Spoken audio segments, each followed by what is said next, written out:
Hollywood director 1992. Greetings, fellow multiversal adventurers. It's an honor to have you back in this saga that has us all hooked.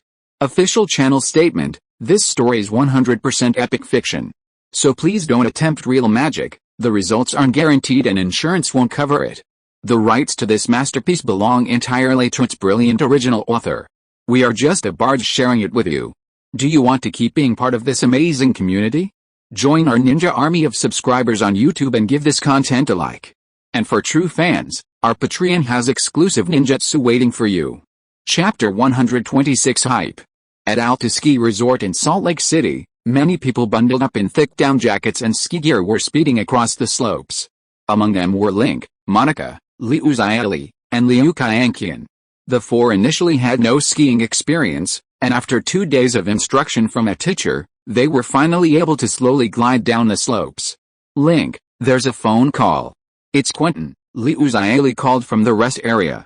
Link, using his ski poles, returned to the rest area, took off his gloves, drank some water, and sat down to call Quentin. Liu Xiaoli and Monica continued playing in the snow with Liu Qianqian, laughing and having a great time. Quentin, Happy New Year. What are you doing, watching TV at home? Where are you? It sounds lively, at the ski resort. It snowed heavily a few days ago, but it's sunny today, and lots of people are skiing here. You're really taking it easy. There are a lot of news reports on TV and in the newspapers saying you and Richard Gere got into a fight at the premiere party of Bram Stoker's Dracula, that you used Chinese kung fu to knock Richard Gere down, and that Richard Gere was seriously injured and hospitalized. Is that news true? Quentin's voice on the phone became more animated, typical of a gossip monger. Ordinary people need media channels to get their gossip, but Quentin called him directly. No way.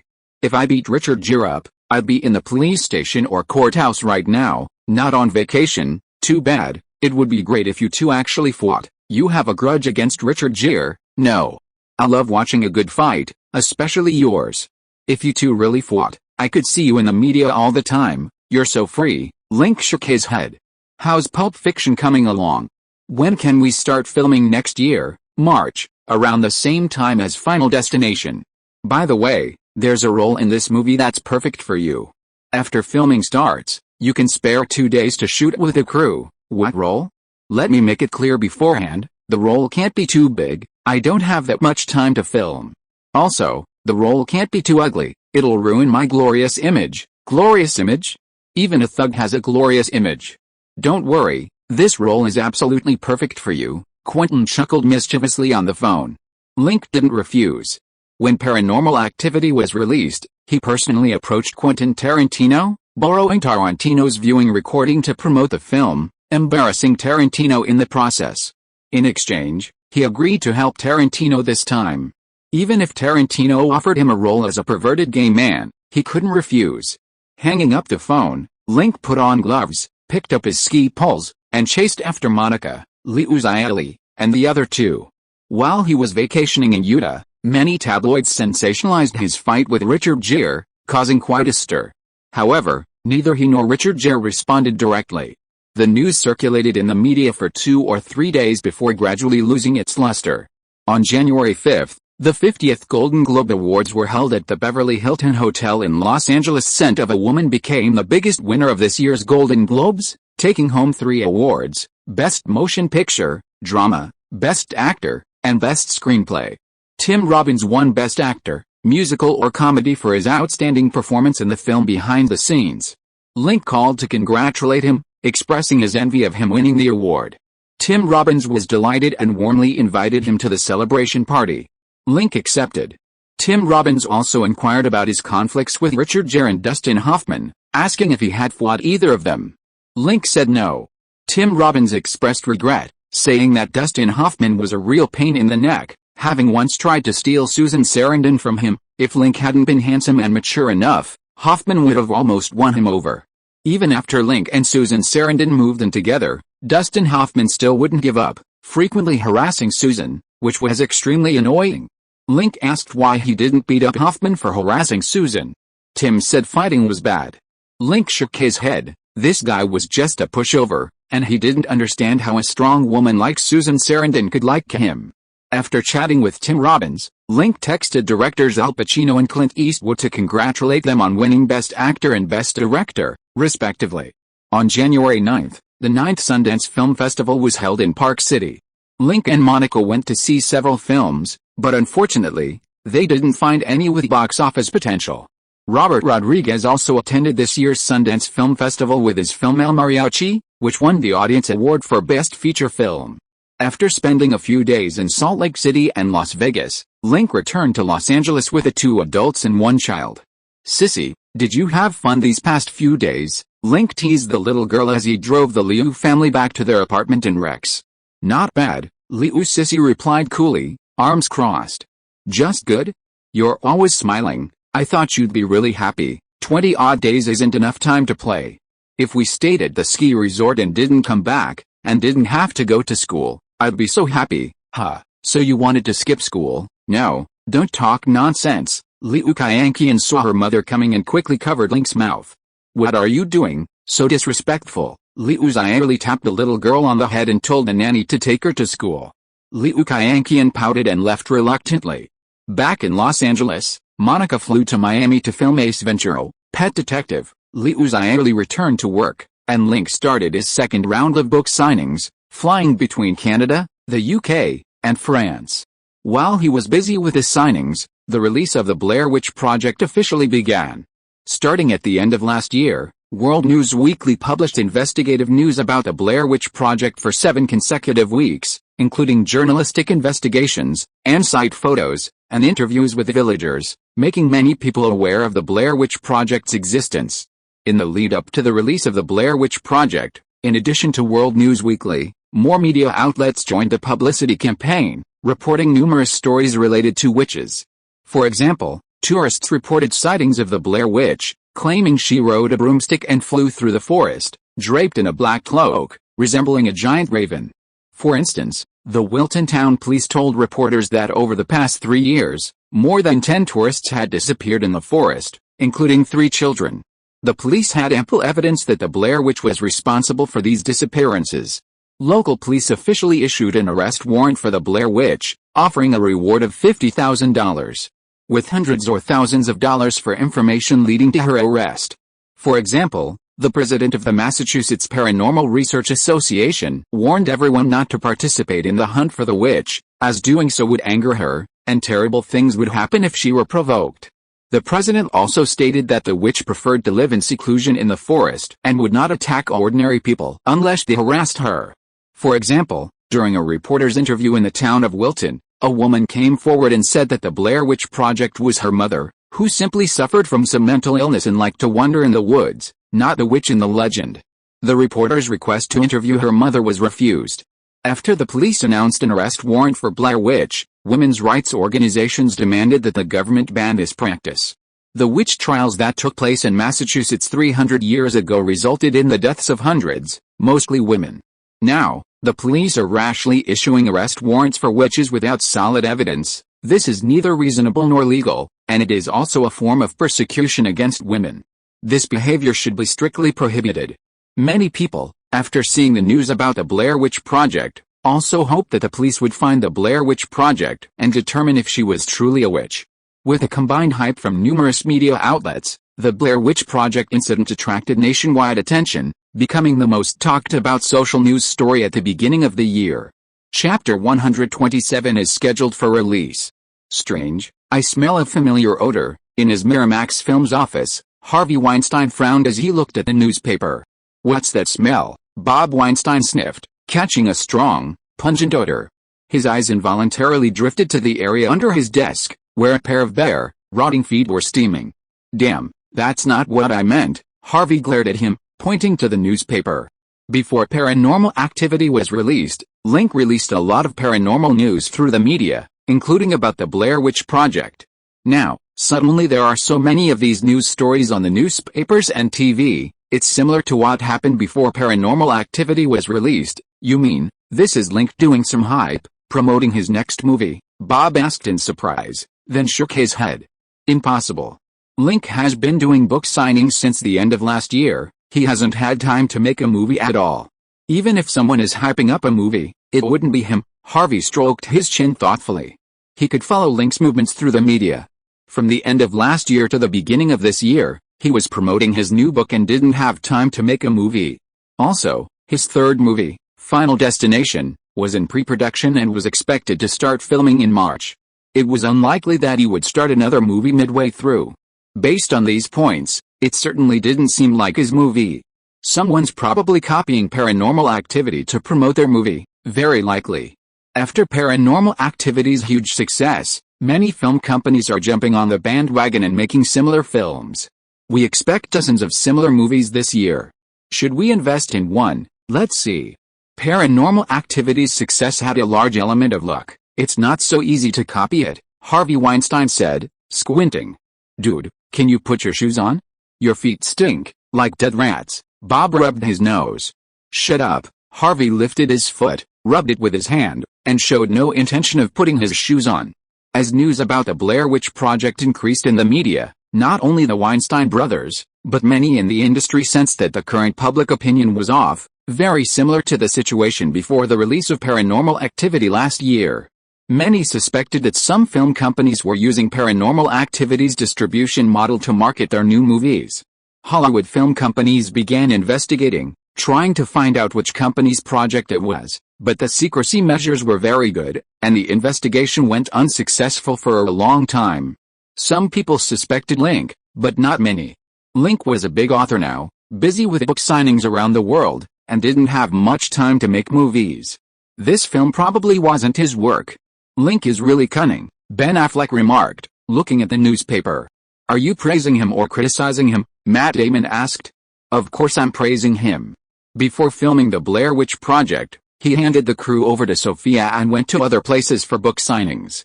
At first, I thought he really didn't care about the crew and let Sophia do whatever she wanted. Who knew that he would sneak into the film set to shoot a movie between the signings?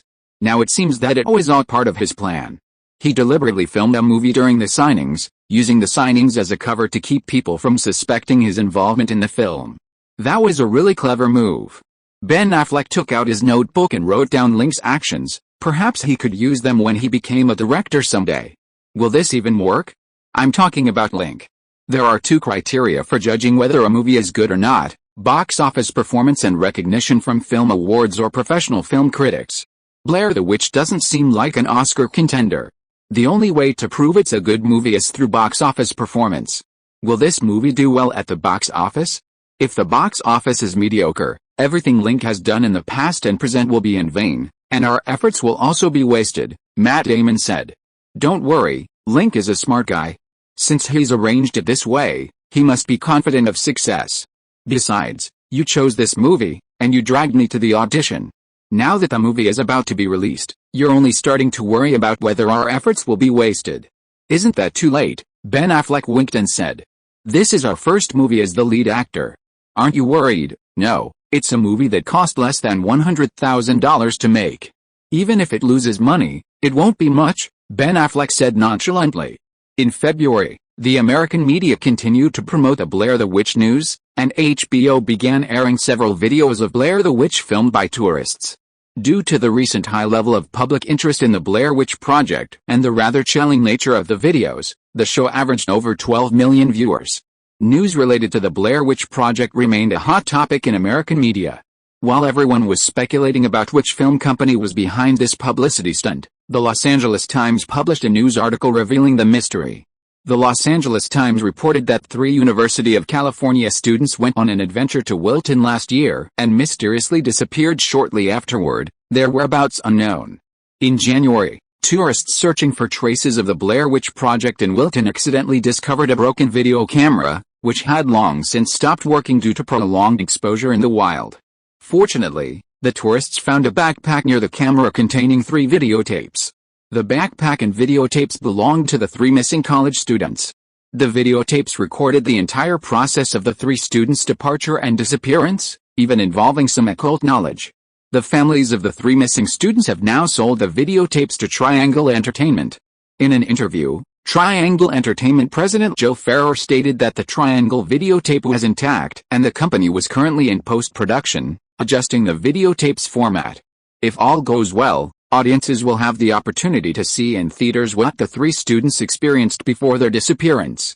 After the Los Angeles Times reported the news, other media outlets widely reprinted it, and within 3 days, many people learned about the incident through the media, filled with curiosity about a videotape filmed by the three college students. Some more righteous media outlets stepped forward to expose the truth, claiming that the Blair Witch Project rumors and the videotape incident were false, and that recent media reports about the Blair Witch Project were merely Triangle Entertainment's publicity stunt for a new film release, urging the public not to believe them.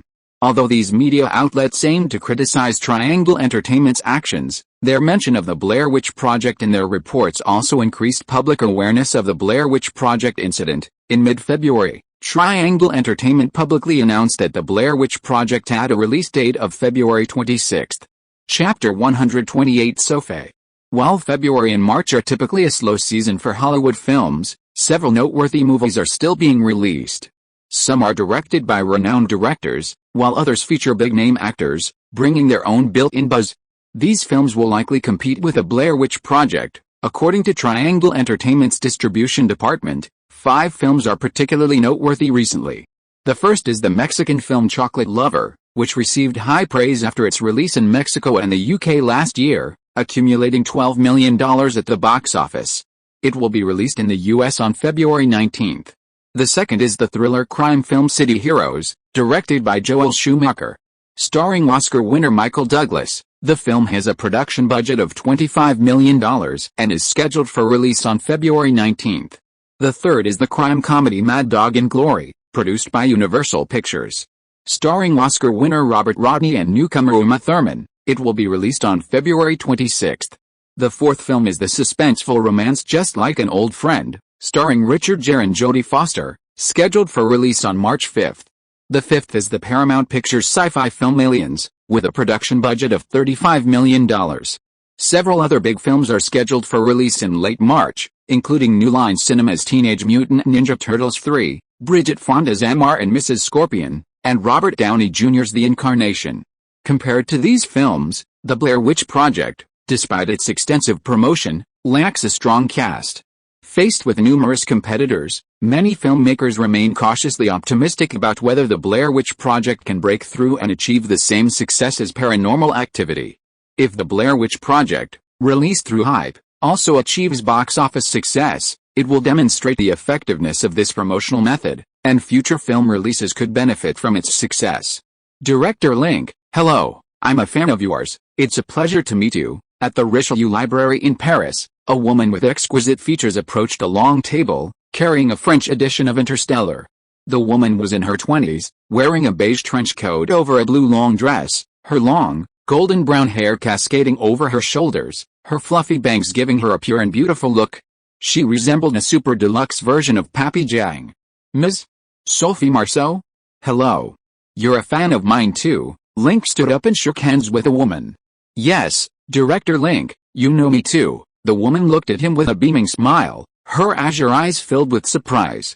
Your love bomb is very famous in America, but I personally prefer your wild love. Your portrayal of Mary is pure yet possesses a captivating allure. No one but you could capture that essence of the character. Thank you. Your book is also wonderful. Sophie Marceau smiled, blinking her blue eyes. I heard you call me director, so I assumed you preferred my films. Link chuckled. Yes, your Buried Alive is also very good, but relatively speaking, I prefer your novel. I've read this book 3 times, and I can recite many classic lines from memory, Sophie Marceau said with a smile. Thank you for liking my book, it's my honor. Because there were many people queuing behind him, Link didn't have time to chat. After quickly signing Sophie Marceau's book, he moved on to signing for the next fan. In the past few months, he had attended over 100 book signings, signing autographs for nearly 100,000 people, including many world-famous figures and international stars. Sophie Marceau wasn't the most famous, or even the most beautiful. At a book signing in Copenhagen, Denmark, he encountered an elfin beauty, blonde with blue eyes and snow-white skin, but by the time he realized it, the girl had already disappeared into the crowd with a book he had signed.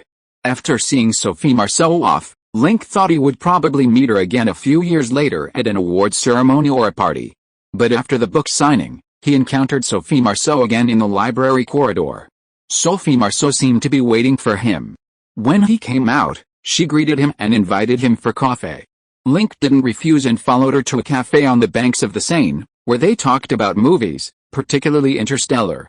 Sophie Marceau was a typical artsy young woman, passionate about literature. When discussing literature, she would become enthusiastic, her blue eyes sparkling. Sometimes she would prop her cheek up and look at him with adoration, leaving him speechless. He could only draw upon his own knowledge, discussing famous writers and works from around the world, Hemingway and Edgar Allan Poe from America, Maupassant and Romain Rolland from France, Turgenev and Dostoevsky from Russia, Lu Xun, Tagore, and so on. Link hadn't read all the great authors' works, nor could he recite them from memory, but he knew their representative works, their characteristics, and selected passages. With this background knowledge, conversing with Sophie Marceau, who hadn't read many books, wasn't difficult. The two talked from the afternoon until the moon rose over the Seine, a chilly breeze blowing through the air. As Link was saying goodbye, Sophie Marceau invited him to rest at her apartment, which was nearby. Link accepted without hesitation. After the book signing in Paris, Link's European tour was over, and he returned to the United States with his publicity team. During this trip to Europe, he and his team visited 23 countries and regions, 54 cities, and held 73 book signings, selling 2.18 million copies of Interstellar in Europe. This brought the global sales of Interstellar to 6.43 million copies, with projected sales exceeding 10 million copies by the end of the year, making it the best-selling science fiction novel of the year. After returning to the United States, Link temporarily put aside the promotion of his new book and shifted his focus to the film. On February 26, after a period of promotion, The Blair Witch Project was released in 1,728 theaters in North America. In its first 3 days, it grossed $35.03 million in North America, strongly suppressing films released at the same time such as Mad Dog and Glory, City Hero, and Chocolate Lover, becoming the box office champion of the week. When The Blair Witch Project was released, Hollywood studios and media closely monitored its box office figures. While many anticipated a strong performance based on theater attendance and current buzz, the opening weekend results still shocked many. The film lacked big-name actors, a renowned director, lavish costumes and props, innovative music and sound effects, and any artistic merit or profound meaning. Aside from a touch of horror, it offered nothing else. How could it achieve such high box office numbers? Was it another Paranormal Activity?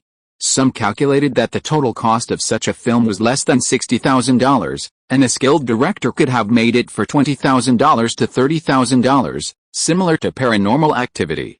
Yet, this low-budget film grossed $35.03 million in its first 3 days, nearly 1,000 times the initial investment. This surpassed Paranormal Activity's opening weekend performance. Some media outlets exclaimed that The Blair Witch Project was the next Paranormal Activity, and its global box office performance might not be inferior.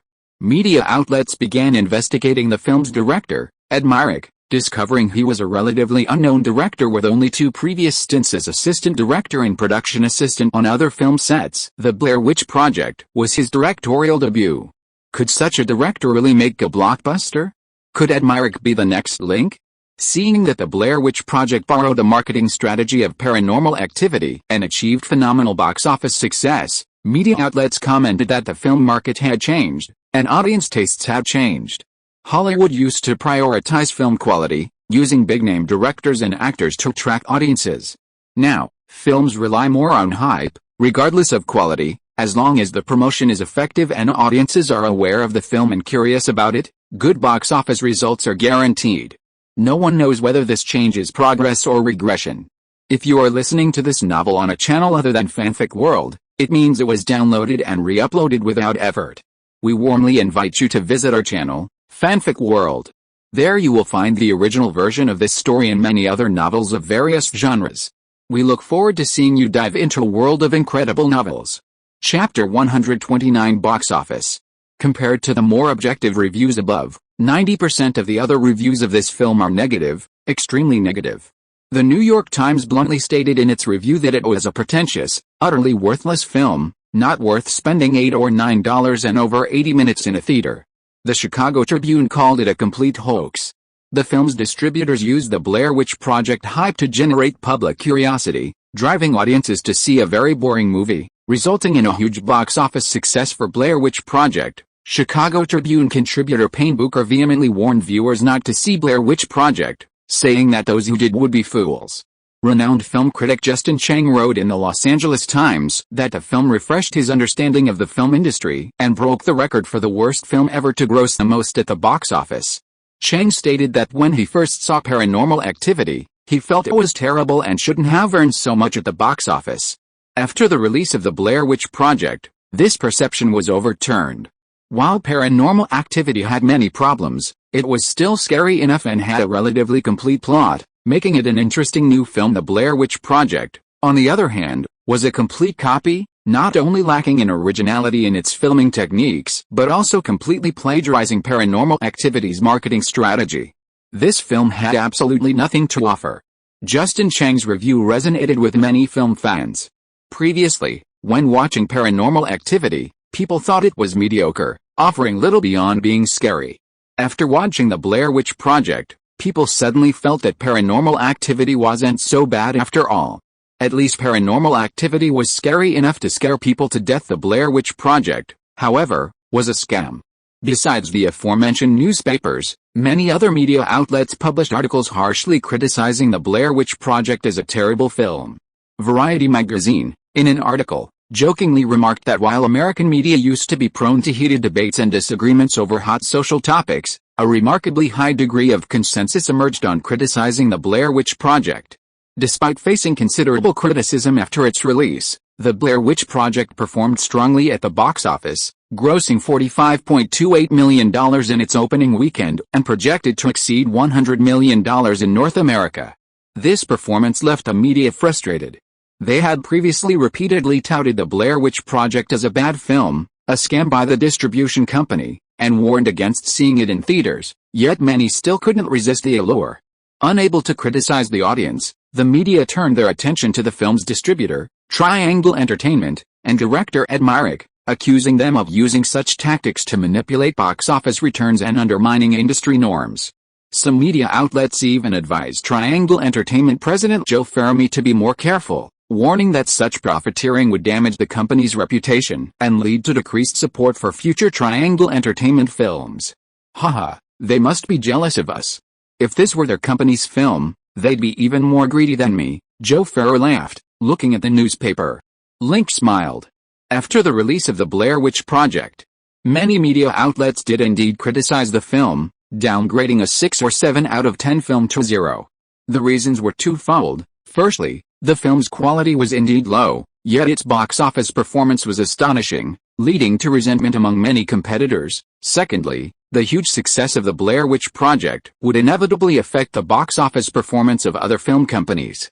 Several of these films came from the Big Seven studios, such as Warner Brothers, distributor of City Heroes, Universal Pictures, distributor of Mad Dog and Glory, Paramount Pictures, distributor of Alien Hunt, and Miramax Pictures, distributor of Chocolate Lover, among others. Seeing the huge success of the Blair Witch Project, which was released at the same time, it was hard for them not to feel jealous. It was also hard for them not to use their company's media or other media outlets to attack their film, constantly smearing the Blair Witch Project in hopes of reducing its popularity and diverting audiences to their own movie. Boss, you're amazing. Whether it's making a movie or promoting it, you're incredibly skilled. I hope you'll guide me when I join Guessing Pictures, Joe Ferrer said with admiration. No problem. We'll work together to make more blockbuster movies and strive to grow the company to the level of the Big Seven studios. Haha, boss, I might doubt if someone else said that, but since it's you, I have no doubt because I believe you can do it, Joe Ferrer laughed. The Blair Witch Project continued its theatrical run, and Triangle Entertainment and Guessing Pictures continued the promotional efforts, constantly hyping up the Blair Witch Project, the missing persons, the film's director, and even Link. The method used to hype Link was simple. Some media outlets published news questioning whether he was the director of the Blair Witch Project. The reason was that Paranormal Activity and the Blair Witch Project were too similar. The filming techniques, camera work, and promotional strategies were all identical. Furthermore, the Blair Witch Project rumors first surfaced last June or July, before the release of Paranormal Activity. Everyone knows that before Paranormal Activity's release, Link and guess the movie studios spread numerous paranormal stories through the media, with the Blair Witch Project being one of the most popular during that period. From this perspective, the promotion of the Blair Witch Project at that time was highly likely a prelude to a third film. Link was also highly likely to be the director of the Blair Witch Project. However, some media outlets refuted this claim, stating that Link had been holding autograph sessions since the end of last year, traveling millions of kilometers from the US to Canada, from North America to Europe, Asia, and Australia, with almost no rest except for Christmas, making it impossible for him to have directed the film. Media outlets believe this claim stems from Triangle Entertainment, the distributor of the Blair Witch Project, using Link's fame to generate hype and attract his fans to theaters, a highly unethical practice. Some media outlets have interviewed Link and guessed the movies about this, but neither Link nor the company has responded. In its second week of release, the film grossed $37.67 million in 2,312 theaters across North America, bringing its total box office to $82.95 million, making it the first film this year to surpass $80 million at the North American box office. It also retained its #1 spot at the box office. Second place went to Just Like an Old Friend, starring Richard Gere and Jodie Foster, with $8.104 million, slightly lower than expected. Third place went to City Heroes, starring Michael Douglas, with $7.62 million. Fourth place went to Mad Dog and Glory, with only $2.1 million in its second week. According to statistics, the combined box office of the second to ninth highest grossing films does not even match that of the Blair Witch Project. This figure has left many people feeling hopeless, to the point that they have resorted to cursing. Chapter 130 Interview. After the second week's box office results came out, the media and film companies went into a frenzy, completely baffled by the audience's thinking. Why choose the Blair Witch Project when there were so many classic films to see in February and March? While the film was novel and interesting, satisfying people's curiosity about the mysterious, many media outlets repeatedly emphasized after its release that it was a scam, a publicity stunt by the distributors to attract audiences. The media practically called those who watched the Blair Witch Project fools, so why did so many people still go? It was incredibly strange. Reporters even went to the cinemas to interview audience members, asking why they came to see the Blair Witch Project and what exactly attracted them. The interviewed audience members said the film was very interesting, and after watching it, they learned a lot about the Blair Witch Project and discovered a magical side of the real world. The reporter stated that media reports had indicated that the Blair Witch Project was a hoax, there was no witch named Blair in Wilton, Illinois, and the college student hadn't disappeared, they were real actors, and the entire event was a fabricated pseudo-paranormal event created by Triangle Entertainment to release the film. The reporter asked the audience if they had seen these reports, and if so, why they went to see the film in theaters. The audience had different answers.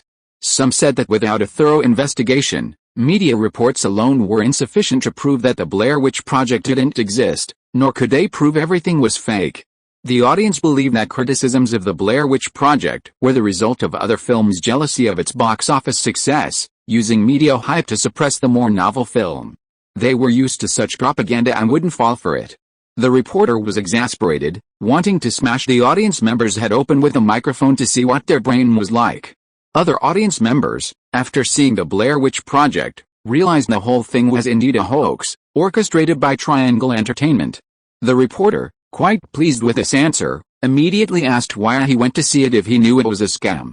The interviewee looked at him like he was an idiot, saying, "How would I know I'd been scammed if I didn't go to the theater?" Al Simmons, a reporter for the Los Angeles Times, gritted his teeth, almost crushing his microphone.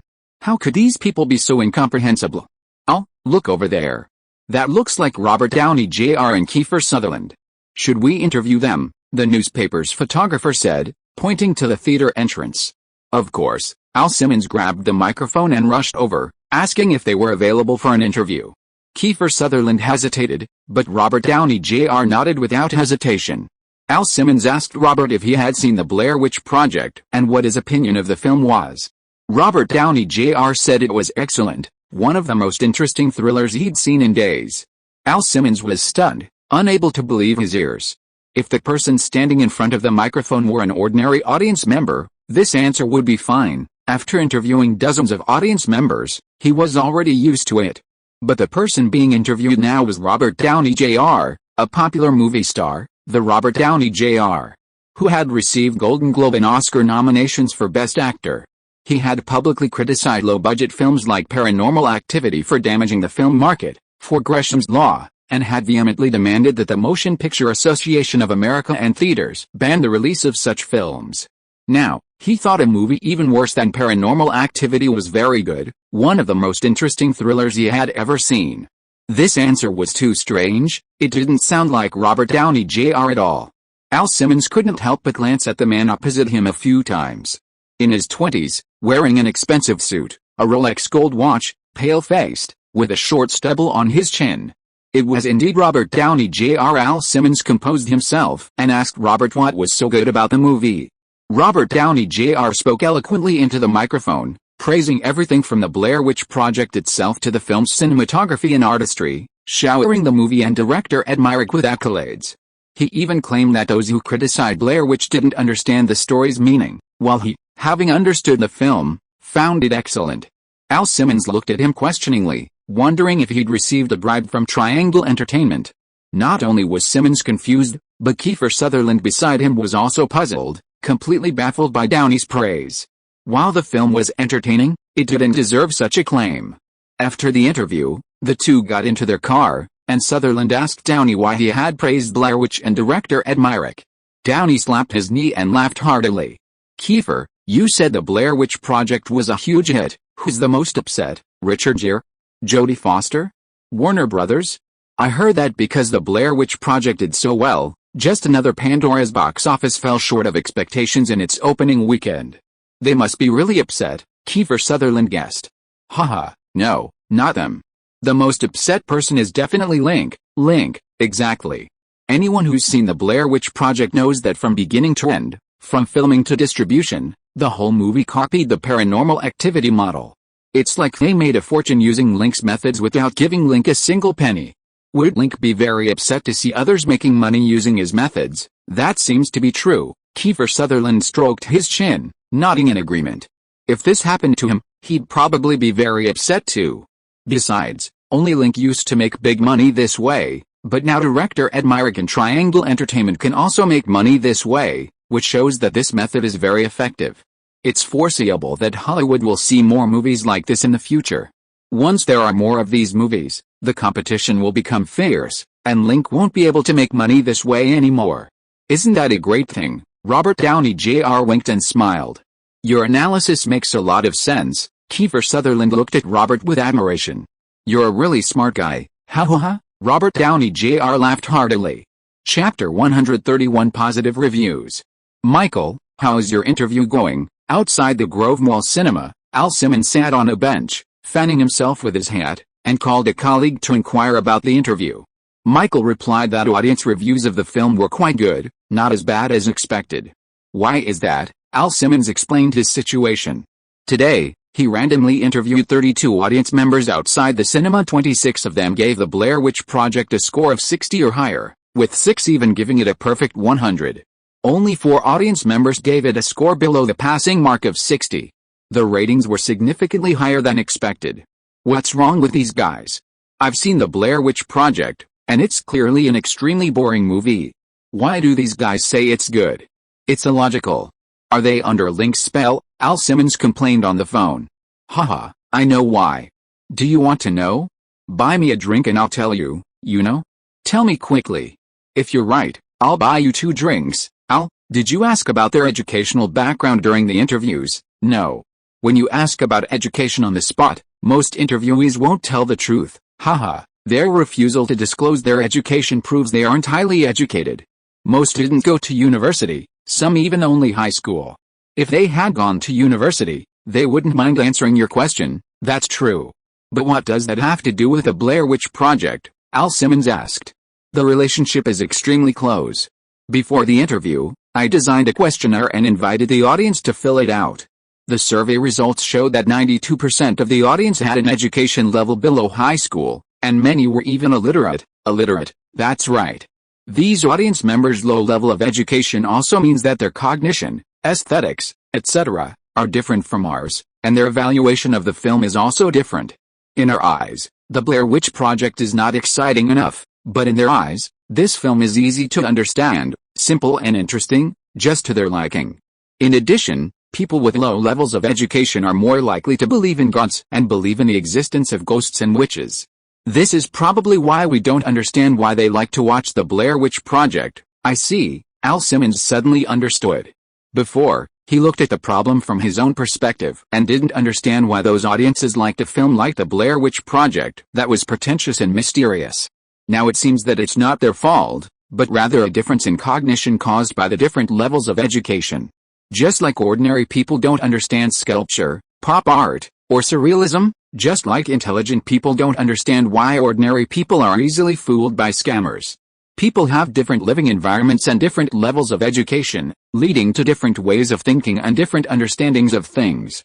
This is the knowledge gap theory. Hey, Al, are you satisfied with my answer?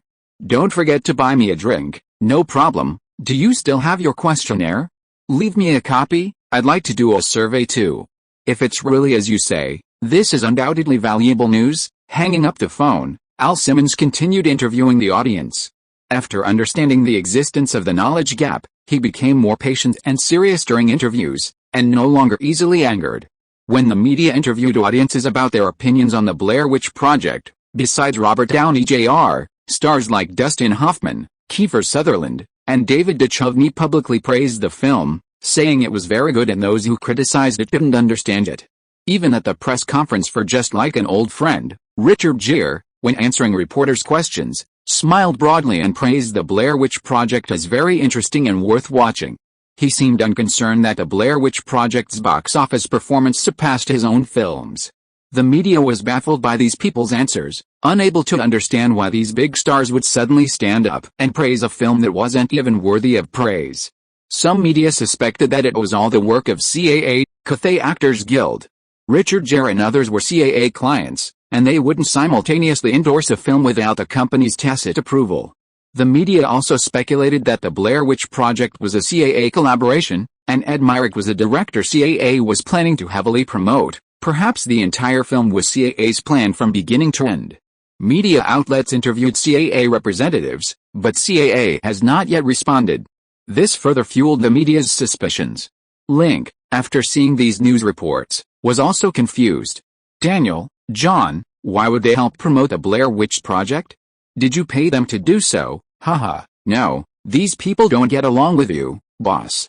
They know I work for Guessing Films.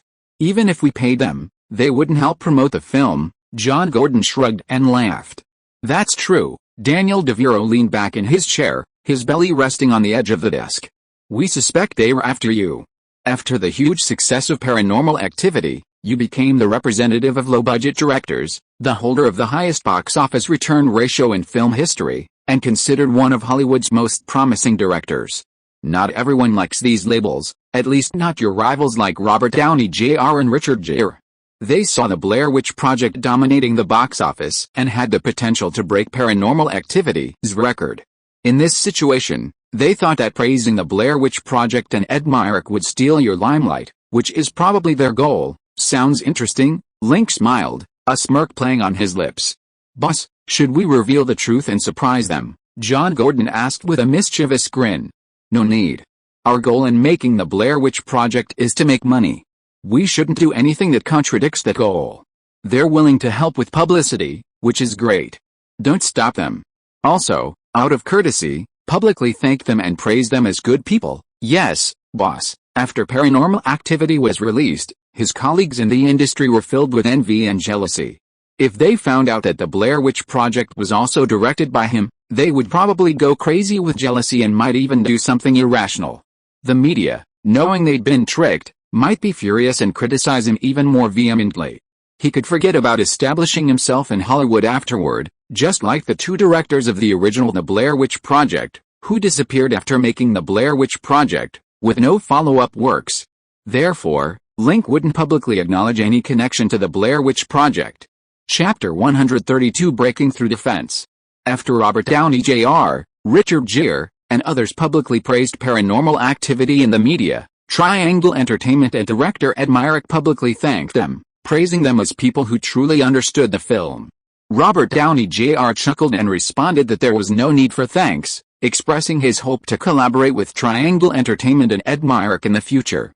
Richard Gere also praised Ed Myrick as an excellent young director, humble, talented, and with great potential. Ed Myrick also thanked Richard Gere during the film's promotional activities, praising him as a dedicated and good actor and hoping for a chance to work together.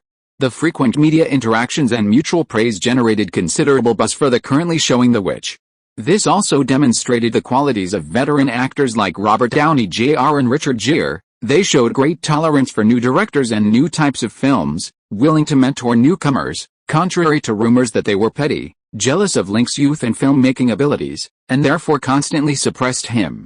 Jay Good, a contributing commentator for the San Francisco Chronicle, commented on the matter, claiming that Richard Gere, Dustin Hoffman, Robert Downey Jr., and others are all professional actors and wouldn't deliberately target someone out of jealousy. This is evident from their help in promoting the Blair Witch Project. If someone feels targeted, they should reflect on what they did wrong and why they are being criticized by everyone.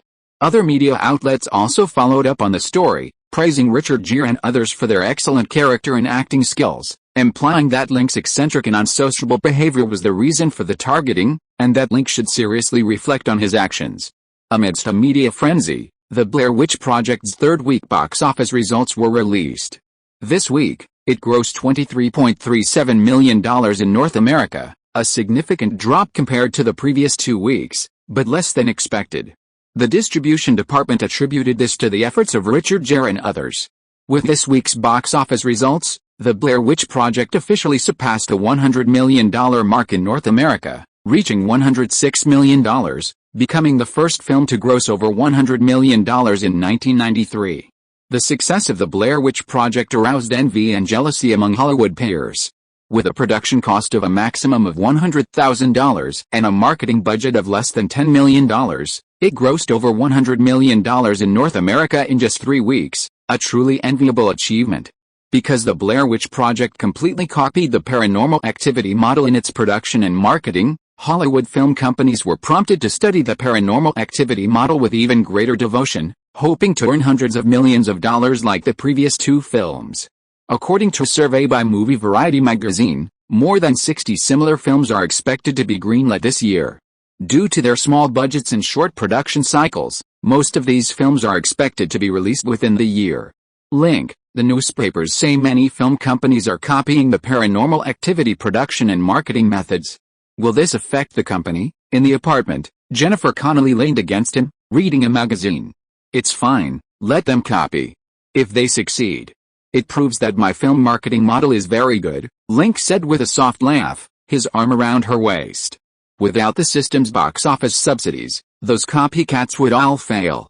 It was predictable that Hollywood would be buzzing after those movies were released. Your marketing strategy was truly brilliant. The Blair Witch Project copied you, yet it grossed over $100 million in North America, which proves you're incredibly talented, Jennifer Connelly said, hooking her arm around his neck and looking at him with adoration. Link kissed her forehead, then her lake blue eyes, her upturned nose, and her rosy lips. Jennifer responded passionately. Before dark, the two were already making love on the sofa, doing things that could only be done after dark. Just as the third week's box office results for the Blair Witch Project were released, something else happened. The Los Angeles Times published an in-depth investigative article in its latest issue, titled How Perceptual Differences Caused the Polarization of the Blair Witch Project's Critical Acclaim and Box Office. The article pointed out that after surveying 2,000 The Blair Witch Project viewers, the newspaper's reporters discovered a startling fact. 96% of the audience had an education level below high school, many of whom were uneducated.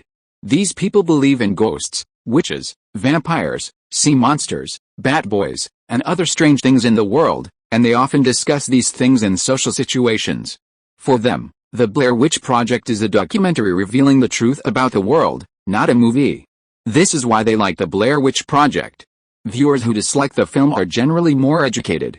Most have a bachelor's degree or higher, while some have lower levels of education but have seen a lot of movies, averaging more than 5 per year, mainly art house films. According to this survey, the Los Angeles Times concluded that supporters and opponents of the Blair Witch Project are closely related to education level. People with lower levels of education tend to rate the film highly, while those with higher levels of education generally rate it lower. Furthermore, people with lower levels of education are difficult to persuade. Even if told that the Blair Witch Project is a hoax, they will still go to the theater to watch it. The Los Angeles Times argues that the high box office performance of the Blair Witch Project, coupled with generally low critic reviews, is primarily due to the significant differences in education levels and aesthetic sensibilities between audiences and critics. This situation is strikingly similar to that of Paranormal Activity. Both films targeted a broad audience, a major reason for their box office success. The Los Angeles Times article sparked heated debate in Hollywood. Some found this survey meaningful, while others were outraged. The lower the education level, the higher the rating for this movie? What kind of nonsense is this? Fuck, who says highly educated people can't like this kind of movie? The Los Angeles Times survey is utter garbage. Robert Downey Jr., Richard Gere, Dustin Hoffman, and others were furious upon seeing the Los Angeles Times analysis. They had publicly praised the film in the media, calling it brilliant and entertaining, and claiming that those who thought it was bad simply didn't understand it. Now this ridiculous newspaper claims that people with lower levels of education prefer the Blair Witch Project, and that lower education levels correlate with higher ratings. This is tantamount to openly insulting their lack of education. It's incredibly embarrassing. For a public figure, nothing is more humiliating than admitting to being uncultured. How will they face their fans who admire and idolize them after this? Chapter 133 Anger. What should we do? Should we retaliate? Robert Downey Jr. asked, his face dark. How can we retaliate? The Los Angeles Times conducted over 2,000 surveys to reach this conclusion. It's hard to overturn. Besides, we've seen The Witch before, and it really wasn't good. This shows that we agree with highly educated viewers. Less educated viewers prefer this kind of movie, Kiefer Sutherland said. I'm not talking about the newspaper, I'm talking about Link. Link, what does this have to do with him? David Duchovny asked. Of course it's related, very much so. Last time I said that The Witch copied the production and distribution model of Paranormal Activity from beginning to end. Now that The Witch is making money, Link isn't getting any royalties, so he's bound to be very unhappy. He's unhappy, so he'll try to suppress the movie. Also, seeing us publicly support The Witch will make him even more unhappy. So he published this investigative report through the Los Angeles Times, both to suppress The Witch and to make things difficult for us. Look at the content of this article. He certainly did it, Robert Downey Jr. said, his brow furrowed and his tone heavy. Is that how it is? What a brilliant two birds with one stone move. Link is so cunning. Kiefer Sutherland and David Duchovny slapped their thighs, both angry and exasperated. So what should we do? Yes, Downey, you're the smartest. You need to think of a way to get back at Link and embarrass him too. Robert Downey Jr. stroked his stubble and thought for a while, but couldn't come up with a good idea. He tactfully told the two that he needed more time to think about it and would give them an answer tomorrow. After the two left, Robert Downey Jr. immediately called his agent, Jamie Ritchie, asking him to come up with a good way to resolve the current public relations crisis and not let fans mistakenly think he was uneducated. Jamie Ritchie reluctantly agreed and advised Downey to focus more on promoting the new movie and not to keep focusing on Link. He said he and the company would handle the matter. Robert Downey Jr. impatiently said he knew. But before they could even start their public relations campaign to help Robert Downey Jr. and his team save face, The Hollywood Reporter then dropped a bombshell. According to reliable sources, Triangle Entertainment, the distributor of the Blair Witch Project, was acquired by Guess C Pictures in February. This means the Blair Witch Project is a film distributed by a subsidiary of Guess C Pictures. From this perspective, Link is highly likely to be the director and person in charge of publicity and distribution for the film. Impossible. This is absolutely impossible. Richard Gere clenched his fists, trembling with anger. He desperately hoped it was fake news, but the acquisition of Triangle Entertainment by Guess C Pictures had been confirmed by former Triangle Entertainment shareholders and employees. Guess C Pictures began contacting Triangle Entertainment at the end of last year to discuss the acquisition, and after several rounds of negotiations, the two sides reached an agreement at the beginning of this year, with Triangle Entertainment becoming Guess C Pictures' distribution company and responsible for the distribution of the Blair Witch Project. However, this information was deliberately concealed by Guess C Pictures and not yet made public. The former Triangle Entertainment employees spoke with absolute certainty, making it seem unlikely to be false. What made Richard Gere even more embarrassed was that The Hollywood Reporter's article meticulously analyzed Link's schedule from last year, discovering that Link was absent from the public eye for 8 days in early November. During those 8 days, he had ample time to film The Blair Witch Project. The Hollywood Reporter also reprinted a local Illinois report stating that Link had appeared there in November, accompanied by Sofia Coppola. Furthermore, Link and Coppola were frequently seen together in September and October, with Coppola making several appearances at Guess the Movies. From these points, it's highly likely that this film is a collaborative work between Link and Coppola. Damn it. You all deserve to die. Richard Gere grabbed an ashtray and angrily smashed it on the ground. The thought of praising Link's films made him want to disappear into the ground. Richard, you scared me. Cindy Crawford patted her ample chest and complained. HMPH, Richard Gere's expression twisted with rage as he snorted and left the villa. Is this true? Damn Link, we've been tricked again. Robert Downey Jr., Kiefer Sutherland, Dustin Hoffman, and the others were furious upon seeing the investigative article, their faces contorted with rage. They had originally intended to use The Blair Witch Project to undermine Link and prevent him from profiting alone, but it turned out that Link had also produced a film, and The Blair Witch Project was a guessing game studio's production. They had even helped Link promote the movie and make money for him. This is outrageous. Robert Downey Jr. slammed his fist against the wall, breaking it in the process, still not satisfied. Kiefer Sutherland said with a dark face, someone leaked that Ed Myrick joined Guess the Movies at the end of last year as an assistant in the production department. Ed Myrick is very likely a scapegoat for Link, so the director of this movie is very likely Link. We've been fooled, I see. Link is a celebrity.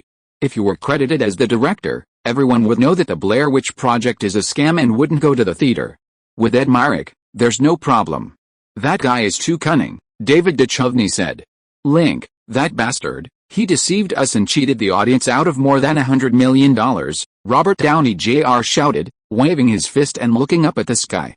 Can we sue him for fraud? Kiefer Sutherland said. Yes, we can sue him for fraud. Robert Downey Jr. rushed to the phone, picked up the phone, and called a lawyer to ask if he could use this to sue Link, demand compensation for the audience's economic losses, and preferably send him to jail. The lawyer said no. First, there was no conclusive evidence to prove Link's involvement in the film, nor to prove Ed Myrick's lack of involvement. Second, Ed Myrick worked for Guess the Movies, and during the filming of The Blair Witch Project, if he participated in the filming, even just touching the camera, the film would be related to him.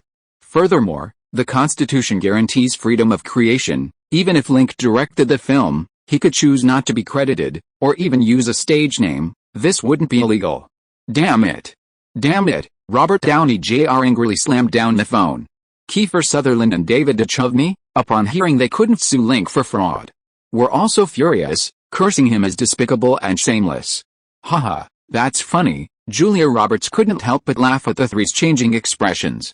Before reading the newspaper, they had planned to contact Triangle Entertainment and director Ed Myrick to discuss a joint publicity stunt for The Blair Witch Project, after which they would receive a cut.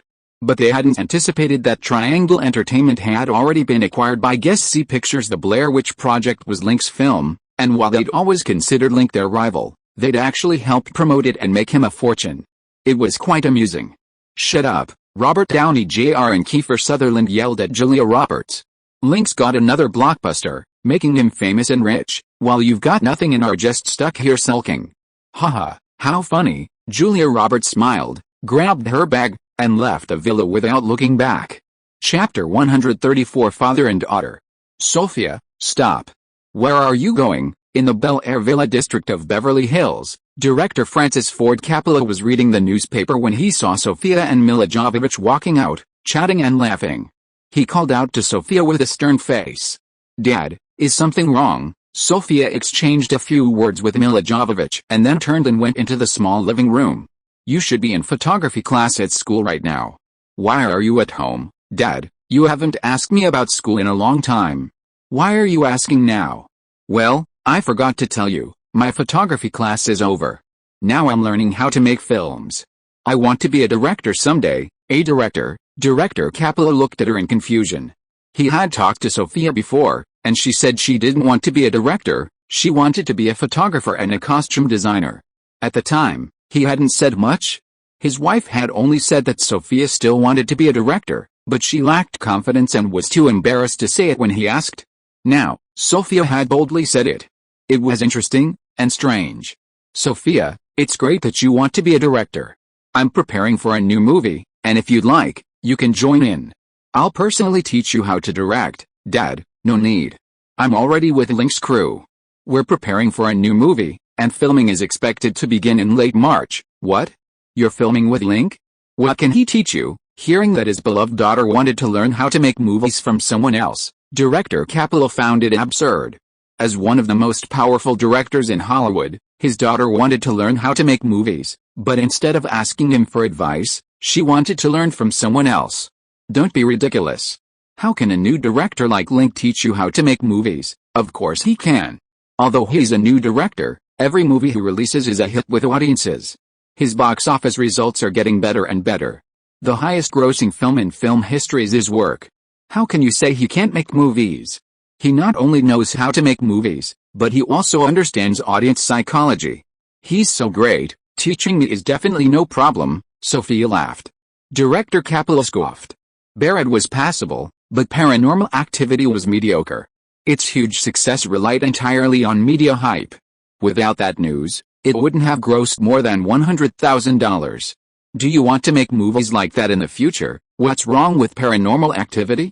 It grossed over $600 million worldwide, more than the entire Godfather series. High box office means many people enjoy this kind of film and are willing to pay for tickets. While the Godfather series has excellent reviews and high artistic merit, its box office performance was mediocre. Dad, do you know what that means? Sophia answered her own question with a smile. It means ordinary viewers don't like your movies. Nonsense. The first two Godfather films were ranked among the top 10 classic films in film history by many international media outlets, and among the top 10 of the 100 greatest films. They grossed hundreds of millions of dollars worldwide. You call that audience dislike? Dad, please watch your words. Ordinary viewers. Most people who like your movies aren't ordinary viewers. They are intellectuals, upper middle class individuals, and the social elite. Even the film critics who lauded The Godfather were from the elite class. These people controlled the nation's discourse and media institutions, which is why The Godfather received so much praise. Ordinary viewers, on the other hand, have no voice, and those who do don't want to hear what they have to say. This is why films like Paranormal Activity, despite their high box office returns, received little praise for Link or the film itself, Sophia said. Director Capello frowned. What do ordinary viewers know about movies? Why should I cater to them when I make films? Sophia shook her index finger. Dad, this is the arrogance of you self-proclaimed art house directors. Do you know the difference between you and Link? The difference is your stance. Before Link makes a film, he thinks about how to make it understandable and enjoyable for the general public. He strives to make films for the people, providing them with entertainment. But when you make films, you think about how to cater to the tastes of the elite, making films for the bourgeoisie. In today's world, the general public is the majority, and the bourgeoisie is the minority. That's why his films achieve high box office returns, while your films receive good reviews. If I had to choose, I would rather be a director who makes films for the people than one who only knows how to cater to the bourgeoisie. What you're saying doesn't make sense.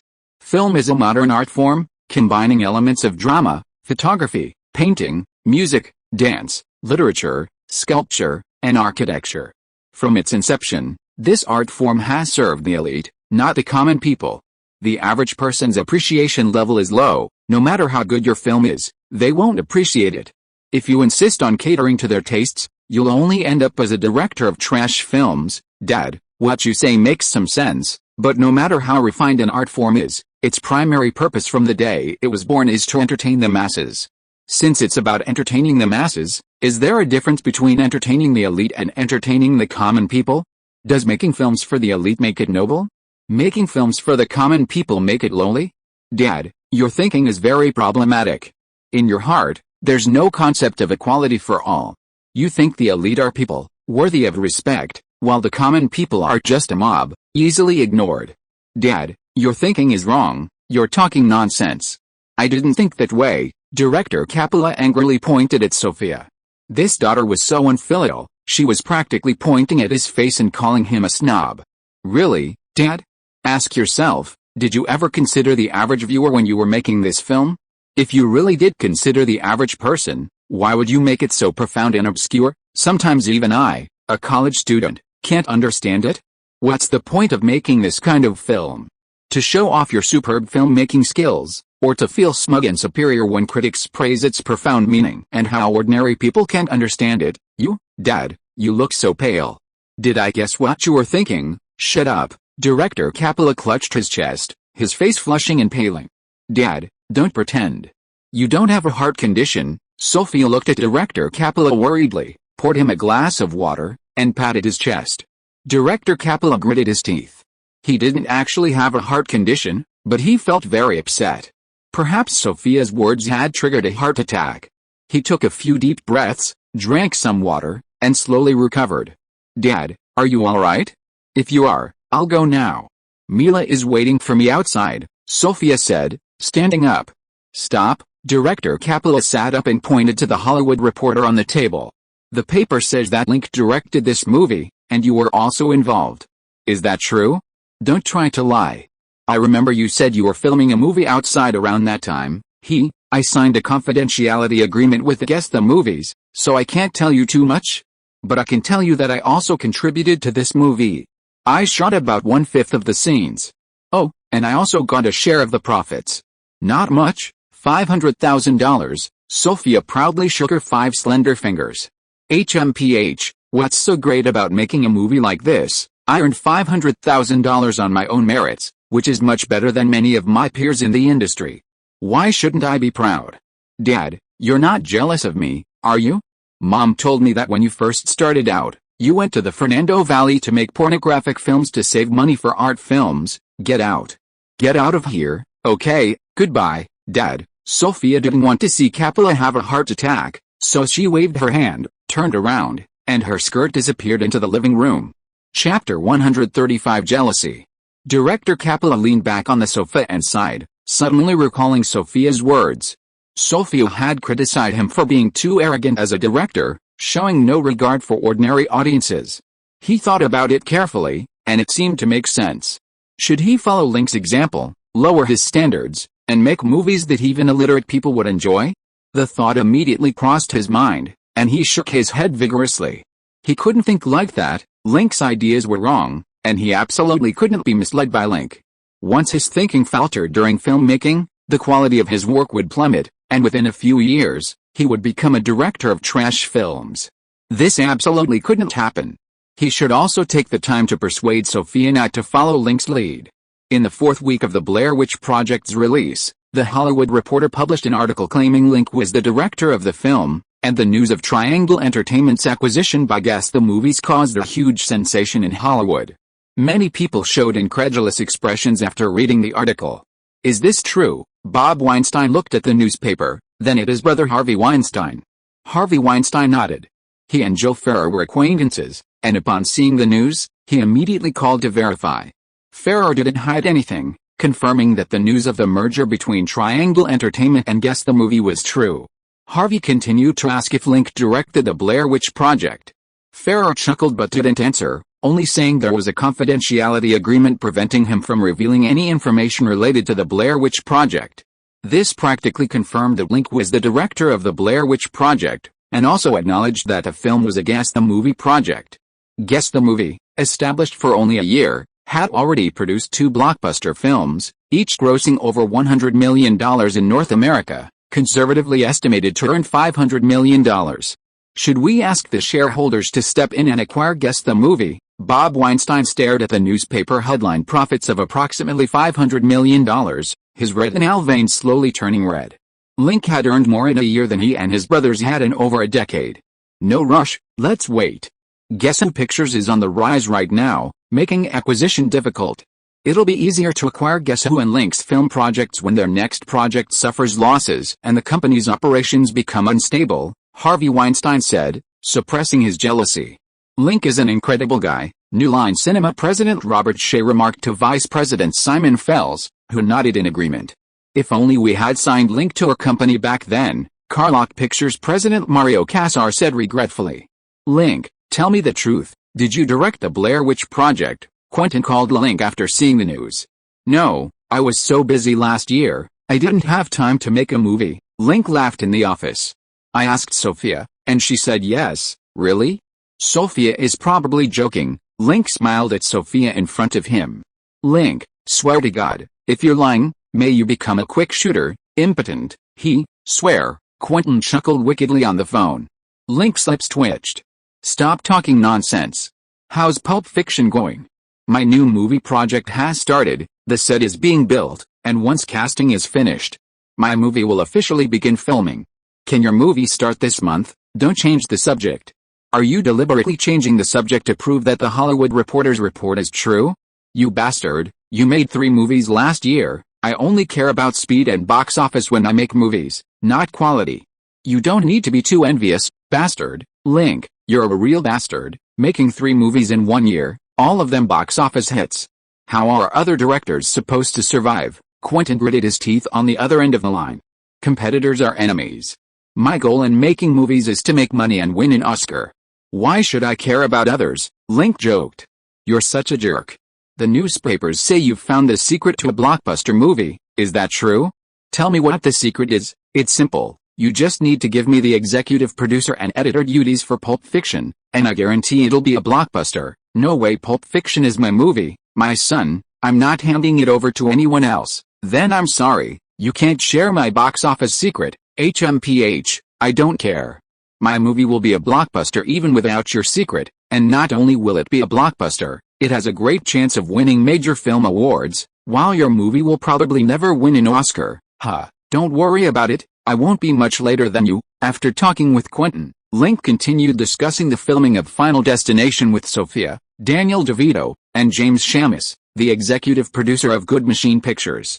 After more than 2 months of preparation, the crew was assembled, with assistant directors, co-directors, cinematographers, art directors, costume and prop staff all in place. The sets involved in the plot were also being built and were expected to be completed after filming began. Currently, only 6 lead actors remain to be cast. Link is busy with work and didn't have time to attend the earlier auditions. He wrote out character descriptions for several roles and gave them to Daniel DeVito and Sophia, asking them to select a few suitable new actors. He would then choose the most suitable candidate from among these candidates in the final round of auditions. "Link, are we also choosing a female lead? I thought you were going to give the role to Jennifer Connelly," Sophia joked. "She's too famous. If she plays Claire, we need stars for the other roles too, otherwise she'll easily steal the attention of the other actors and affect the overall quality of the film." Before filming Final Destination, he had considered Jennifer Connelly for the role of Claire, but Jennifer was in a transitional period and didn't want to play a sweet-looking, talentless flower vase role. Furthermore, after reading the script for Seven, Jennifer Connelly was very interested in the role of Trish and said she was sure she could play it well. Link agreed to let her give it a try. "So you do care about box office numbers? I thought you only cast your own women as the female leads in your movies." "I'm not that unreliable. I've said the purpose of making movies is to make money and win awards, not to make anyone famous. When casting, of course I choose the most suitable actress, not someone I'm close to." "That's what you said. Your requirements for this role are, young and beautiful, with a sweet face, a tall figure, an attractive bust, and while she may appear to be a well-behaved girl on the outside, she's a rebellious girl on the inside, with a touch of wildness, and preferably a bit of mystery." Sophia read the requirements on the roll card and glanced at Link. "Aren't these requirements a bit too much? Where can I find actresses like that, Daniel? Is it too much?" Link had written similar requirements when casting before, and Daniel auditioned based on them, ultimately finding suitable candidates for him. Daniel shook his head. "Not at all. When directors and screenwriters are casting, the more detailed the requirements for actors, the easier it is to find the right person. The more vague the requirements, the harder it is." Link designed the character cards to be extremely detailed, which greatly facilitates our audition process, rather than hinders it. "That's right," James Schamus nodded. "There are so many new actors in Hollywood, thousands upon thousands. Finding someone similar among them, or an actor who can play this type of role, is very easy. What we need to do is find the most suitable candidate among them." "I understand. It's like Link wrote a missing person notice, and we use that notice to find the most suitable candidate." "This job sounds interesting," Sophia nodded, holding the character card between her fingers. If you are listening to this novel on a channel other than Fanfic World, it means it was downloaded and re-uploaded without effort. We warmly invite you to visit our channel, Fanfic World. There you will find the original version of this story and many other novels of various genres. We look forward to seeing you dive into a world of incredible novels. Chapter 136 Public Relations. After seeing Sophia and the others off, Link continued his meeting with the other executives to deal with the current media crisis. The two articles in the Los Angeles Times and the Hollywood Reporter had brought extremely negative impacts to the Blair Witch Project, requiring immediate attention to avoid further box office losses. Joe, Michael, investigate who leaked the news about the merger between Guessing Pictures and Triangle Entertainment. According to regulations, this news cannot be revealed before the film is taken off the screens. Premature exposure will affect the film's box office, which is very disadvantageous for us, understood. We'll investigate later. If it was an insider who leaked the information, they will be severely punished. Michael Leeson and Joe Ferrer nodded. Sean, the Los Angeles Times report claiming that viewers of the Blair Witch Project are poorly educated is utter slander. We must shut them up, no matter what. At the same time, contact some highly educated professors, experts, and prominent figures, and have them come forward and declare that they like the Blair Witch Project. They say it's a high IQ film that people with low IQs simply can't understand. We must offset the negative impact of this report, no matter what. Link looked at John Gordon, head of marketing, and Sean Dunn, head of legal affairs. Compared to the Hollywood Reporter report, the Los Angeles Times investigative report was far worse. In that report, they equated the poorly educated with the Blair Witch Project audiences, essentially calling those who like the Blair Witch Project illiterate. In the following weeks, even if someone wanted to see the Blair Witch Project, they wouldn't go to the theater because of the poorly educated label. This report was very detrimental to the film. We had to handle the public relations crisis immediately. Okay, boss. Our PR department has already responded, telling everyone through the media that the Los Angeles Times investigative report is nonsense. If only people with low levels of education like to watch The Witches, why would geniuses like Richard Gere and Robert Downey Jr. publicly praise the film? This proves that the Los Angeles Times investigative report is very one-sided. We will arrange for a major media outlet to conduct a new investigation, adjusting the percentage of viewers with low levels of education to be even lower, John Gordon said. Our legal department is also preparing to sue the Los Angeles Times for alleged educational discrimination and force them to issue a public apology, Sean Tang said. Link nodded. In addition, the PR department needs to strengthen its communication with the media. In the future, we need to know about such reports in advance. We can't wait until the article is published to figure out how to deal with it. That's too passive. Okay, boss, Michael Leeson replied. After seeing the four off, Link called his agent, Sam Haskell, asking WMA's PR department for help with public relations, offering to pay their fees. Currently, Guess the Movies doesn't have a dedicated public relations department, only a PR team, resulting in limited PR capabilities and efficiency. WMA, on the other hand, boasts a professional PR team with extensive connections in the media industry, giving it a significant advantage in handling public relations crises. Following the actions of Guess the Movie's various departments, numerous misleading news reports immediately appeared in the media. For example, renowned host Irratate mocked the Los Angeles Times investigative report on her show, claiming that the lowest educational level among moviegoers wasn't for the Blair Witch Project, but for Disney animated films, which she argued were only popular with elementary school students. Newspapers such as the New York Post and the Washington Daily News criticized the Los Angeles Times, stating that their survey's categorization of viewers based on education level was flawed, violating media objectivity and fairness, and potentially involving educational and racial discrimination, as well as unfair competition. The Los Angeles Times should issue an apology to all viewers of the Blair Witch Project and provide financial compensation to Triangle Entertainment, which suffered losses. On the same day, Triangle Entertainment filed a lawsuit against the Los Angeles Times for unfair competition, demanding $100 million in damages. Meanwhile, Harvard Divinity School professor Michael Burton, Stanford University College of Arts and Sciences professor John Levitt, and others, after watching the Blair Witch Project, praised it as a thought-provoking film that explored humanity's yearning for and sacrifice in the face of mystical forces, recommending it highly. Several prominent film critics also provided in-depth analyses, deeming it a profound and meaningful film, with interconnected plots that are difficult to understand without careful viewing. Those who claimed the plot was simple simply hadn't grasped it. Director Ed Myrick was also invited for interviews by several television stations, explaining the story behind the film through answering questions from hosts. Thanks to the efforts of various departments at Guess the Movies, negative media coverage of the Blair Witch Project began to decrease, and box office figures in theaters gradually recovered. In its fourth week of release, the Blair Witch Project grossed $11.07 million in North America, a 52% drop from the previous week. Clearly, the Los Angeles Times report had a significant impact on the film's box office. With the fourth week's results, the Blair Witch Project's total box office reached $117 million, with an estimated North American gross of around $150 million. Cheers! At the Caroline Champagne Bar on Hollywood Boulevard, Matt Damon, Ben Affleck, Casey Affleck, and several actor friends were having a gathering. Matt, Ben, you two are really amazing. Your debut film has grossed over $100 million.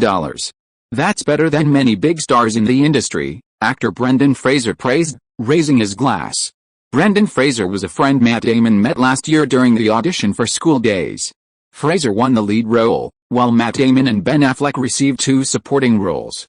Ultimately, they didn't take the role in the Blair Witch Project.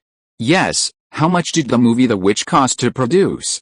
Was it around $100,000? It only cost tens of thousands to make, yet it grossed over $100 million, not much worse than Paranormal Activity. If the distributors can generate some buzz, maybe the North American box office could break $200 million, Cole Hauser, a supporting actor in School Daze, continued. It's difficult. The Witch had a lot of negative press, causing a significant drop in box office revenue. $150 million is probably the highest it could go, Matt Damon said. Your first movie grossed over $100 million, that's pretty good. Many actors act their whole lives and never have a single movie that grosses over $100 million, Brendan Fraser said enviously. Yes, the movie is a huge hit, and you guys are big stars now, haha. Matt, Ben, how does it feel to be a big star? Joaquin Phoenix laughed mischievously. Chapter 137 Frustration. It's not as good as you say, Matt Damon shook his head. He had originally thought that starring in Link's movie would give him a chance to become a big star, but things didn't go as planned. Although their movie, The Blair Witch Project, was a hit, the lead actors didn't gain much fame, especially him and Ben, whose roles were smaller than Renee Zellweger's and who didn't showcase much acting talent. After the movie's release, they only managed to become somewhat familiar to the audience. Being familiar had its advantages and disadvantages. For example, sometimes when they were out picking up girls, they would suddenly be caught and taken to the police station, with people claiming to have found the 2 missing college students from the movie and offering them a reward. When acquaintances saw him and Ben, they would tease them, saying, "Weren't you missing? What are you doing here?" or ask them what the Blair Witch looked like, whether they had learned any witchcraft from her, and demand they demonstrated on the spot. Matt was getting annoyed, and Ben was silent all day, looking gloomy, as if someone owed him money. Matt, the newspapers say Link is the director of this movie, and Ed Myrick is just a scapegoat he found. Is that true? Actor Edward Norton asked. Hearing this, everyone in the booth turned to look at Matt Damon and Ben Affleck. Affleck, holding his wine glass, remained silent. Don't ask. We signed a non-disclosure agreement. We can't talk about anything on set, not even our families. Matt Damon shook his head. What can't we say? Don't worry, I promise I won't tell anyone, Joaquin Phoenix chuckled. No need to ask. Matt said they signed a non-disclosure agreement, which proves Link is indeed the director of The Witches. If you weren't, he wouldn't need to sign such a thing, right, Matt? Brandon Fisher laughed. Matt Damon shrugged, remaining silent. It's true, Link really directed The Witch? That's incredible. 3 movies in a row, all huge hits, with box office returns of over 1,000 times. Link is an unbelievable guy. The first movie had a production cost of $20,000 and grossed over $70 million worldwide. The second movie had a production cost of $20,000 and grossed over $600 million worldwide. The third movie had a production cost of $50,000 or $60,000 and grossed over $100 million in North America in 4 weeks. The total box office of the 3 movies is nearly $1 billion, And Link is only 21 years old. That's amazing. It's higher than the total box office performance of 99% of directors in the industry. Edward Norton, Joaquin Phoenix, and Cole Hauser exclaimed in admiration. What's so amazing about him? His movies can only make money, not win awards, and the reviews are terrible. Haven't you seen many people in the newspapers saying that he's not a director, but a film businessman? Ben Affleck said with a sneer. Matt Damon's face changed, and he tugged at his clothes, telling him not to talk nonsense in public, as it would be bad if it got back to Link. They're just jealous of Link. He made it all by himself, with just a camera, writing, directing, acting, and filming, all for only $20,000. How many directors in the industry can do that? None. Yes, Link is a genius and a multi-talented individual. He made powerful films like Barrett and creative films like Paranormal Activity right out of the gate. Someone as talented as him shouldn't have too much trouble winning film awards. Exactly. Hollywood has many directors who have won Golden Globe and Oscars, but only a very small number of their films have grossed over $100 million at the North American box office. This shows that getting a $100 million box office is harder than winning an award. The group spoke of Link with obvious admiration, like die-hard fans. Ben Affleck was about to say something more when Matt Damon twisted his leg under the table, causing Affleck's expression to contort, and he had to swallow his words. After the party ended, Edward Norton and the others left first. Matt Damon turned to Affleck and said, "What were you about to say? How could you say such things in front of so many people? We're all friends. What's wrong with just chatting?" Affleck shrugged. "There are so many people here, too many mouths will get around. If it gets back to Link, he'll think you have a problem with him. How will you work with him in the future? Is it that serious? Besides, Link's movies are all low-budget films like Paranormal Activity and The Blair Witch Project. The movies are hits, but the actors aren't. Do you really want to act in those kinds of movies? Don't you want to? Even if The Blair Witch Project doesn't bring us much fame, it's still much better than ordinary movies. If we make another one like that, we can almost become second-tier actors, which is better than many actors who have been in the industry for over 10 years, Matt Damon said. It's not that exaggerated. With our looks, we can be just as successful in other movies. Affleck was saying this when he suddenly stopped, looked at the next booth, and his face turned grim. Matt Damon turned his head and saw three girls chatting in the next booth. One of them, wearing a polka dot dress and a blonde ponytail, was clearly Renee Zellweger, whom he had worked with on the set of The Blair Witch Project. Seeing the two looking over, Renee Zellweger raised her hand and waved with a smile. Matt Damon and Ben Affleck waved back. Oh no, oh no. After leaving the bar, Ben Affleck grabbed Matt Damon, looked around, and whispered, "Renee definitely heard what we were saying. She's having an affair with Link. If she hears us talking badly about him, she'll definitely tell him. I was hoping to audition for the lead role in Final Destination. Now I am doomed." Matt Damon looked at him strangely. "Didn't you say you didn't want to work with Link anymore? Why are you so nervous?" "I was just saying it casually, it wasn't true. If Renee tells Link what I said, he'll be furious," Ben Affleck said, his face grim. "It's okay, we were just talking casually, we didn't say anything bad. Renee won't tell Link. She's straightforward and outspoken, not the type to gossip," Matt Damon reassured him. "She definitely will. Renee and Link are having an affair. I saw Renee go to Link's room late at night while we were filming, and they even had a date in the woods. Next time Renee and Link go on a date, she might bring up what happened today, saying I was talking badly about Link behind his back. Maybe Link was going to give me the lead role in Final Destination, but now he won't. This is terrible, I really shouldn't have said that." Ben Affleck slapped his mouth in frustration. Matt Damon rolled his eyes. "That's just how Ben is. When he's not talking, he's like a mute, and when he's talking, you wish he really was.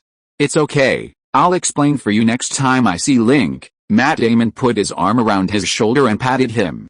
Chapter 138 Best Friend. Are those Ben Affleck and Matt Damon? Should we invite them over for a chat? Sandra Bullock asked, watching the two figures walk away from the bar. Renee Zellweger shook her head. "No, let's not. After The Witch is released, many people will be very surprised to see me and ask me if I've been missing and when I've returned. They'll also ask if I've seen The Blair Witch and if witchcraft is real.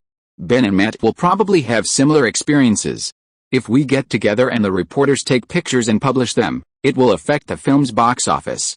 So we need to maintain our mystery until the film ends." Sandra Bullock saw her wearing a hat while drinking in the bar and smiled, saying, "Mainly because you filmed it so realistically, like a documentary.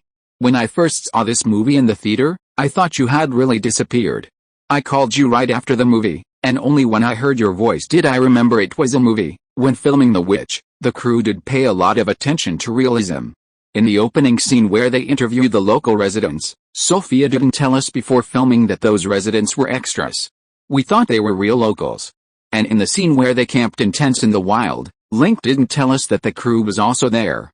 Suddenly, in the middle of the night, they were shaking the tents outside and threw in a black lamb we didn't see clearly at the time, and we were so scared that we ran outside without even putting on our shoes. After running for a while, we heard Link shouting, and that's when we came to our senses. That was terrifying. Our reactions were all genuine. Renee Zellweger patted her ample chest, still shaken. Julianne Moore, sitting in the middle, said, "From a viewing experience perspective, The Witch is more realistic than Paranormal Activity, more like a documentary. It also shows that Link is becoming more and more skilled at making this type of film. I wonder how he'll make his next movie. If it's also this type of film, it'll probably be even scarier, huh? The next one isn't. The next one is a real big budget movie, the kind with a budget of tens of millions, but it'll still be a thriller," Renee Zellweger said, brushing a strand of hair behind her ear. Sandra Bullock and Julianne Moore exchanged a knowing glance and smiled. "I heard Link's casting for his new movie. Have you gotten a role yet?" "No, the main characters are high school students. The 3 main female roles are either too old or too young, not suitable for me. I might have a small cameo." "A cameo? Does Link's new movie need actors?" "I could have a cameo too," Sandra Bullock asked eagerly. "Sure, it's a school thriller that needs a lot of young actors. If you're interested, I'll call you when filming starts." "Okay, it's a deal." Sandra Bullock smiled slightly. Although she wouldn't get a major role in Link's new movie, a cameo and some recognition would be meaningful. Julianne Moore, a second-tier actress, naturally wouldn't go to film sets to be an extra. She took a sip of her cocktail. "Renee, I'm a huge fan of Link's books. I really love his Interstellar. When can you take me to meet my idol and ask him to sign my autograph?" "Sure, Link is very easygoing and down to earth. I'll invite him to the next gathering." Renee Zellweger laughed heartily. Julianne Moore smiled slightly, inwardly envying Renee's carefree attitude. She, Renee, and Sandra were all actresses who had risen from the bottom through competition. They had known each other for over a year.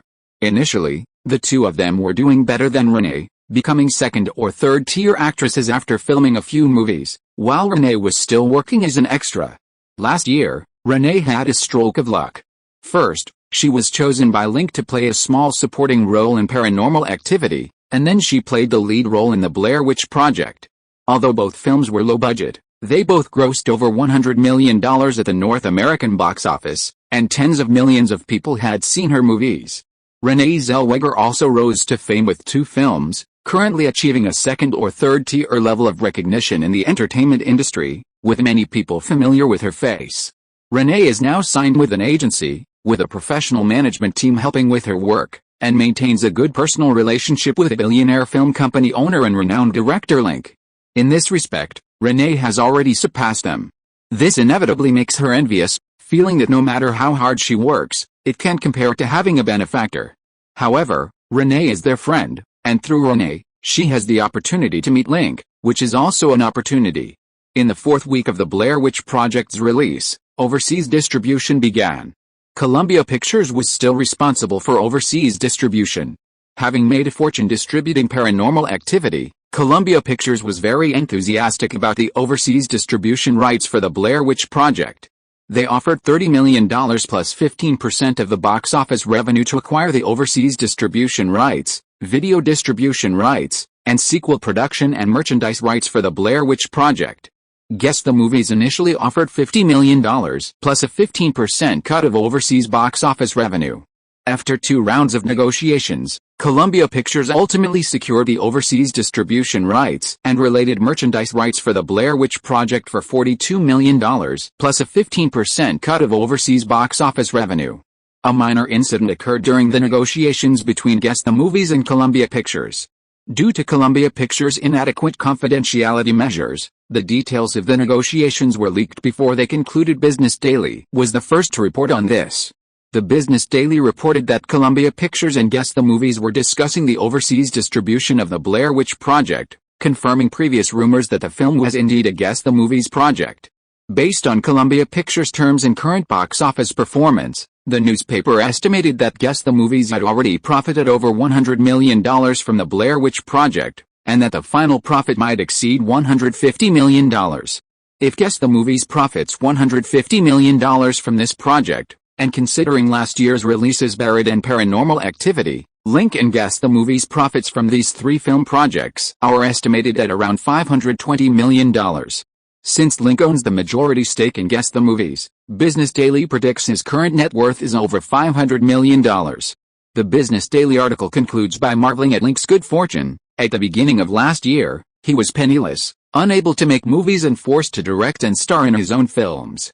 In just 1 year, he went from penniless to billionaire with a net worth exceeding $500 million, a new American wealth myth.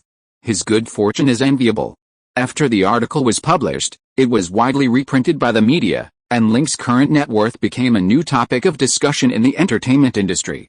In late March, when Link was invited to attend the 65th Academy Awards, a reporter asked him how much he had earned last year. Link modestly stated that he had earned a little, but not as dramatically as the media reported. He said he was currently only financially secure enough to eat and dress comfortably, and hadn't yet reached the level of true wealth. Shortly after Link answered this question, the latest Forbes list of billionaires was released. Link not only graced the cover of Forbes magazine but also appeared on several other lists, including the Global Billionaires list, the U.S. 400 Richest People list, the U.S. 40 Under 40 Self-Made Billionaires list, the Celebrity Income Ranking, and the Annual Author Income Ranking.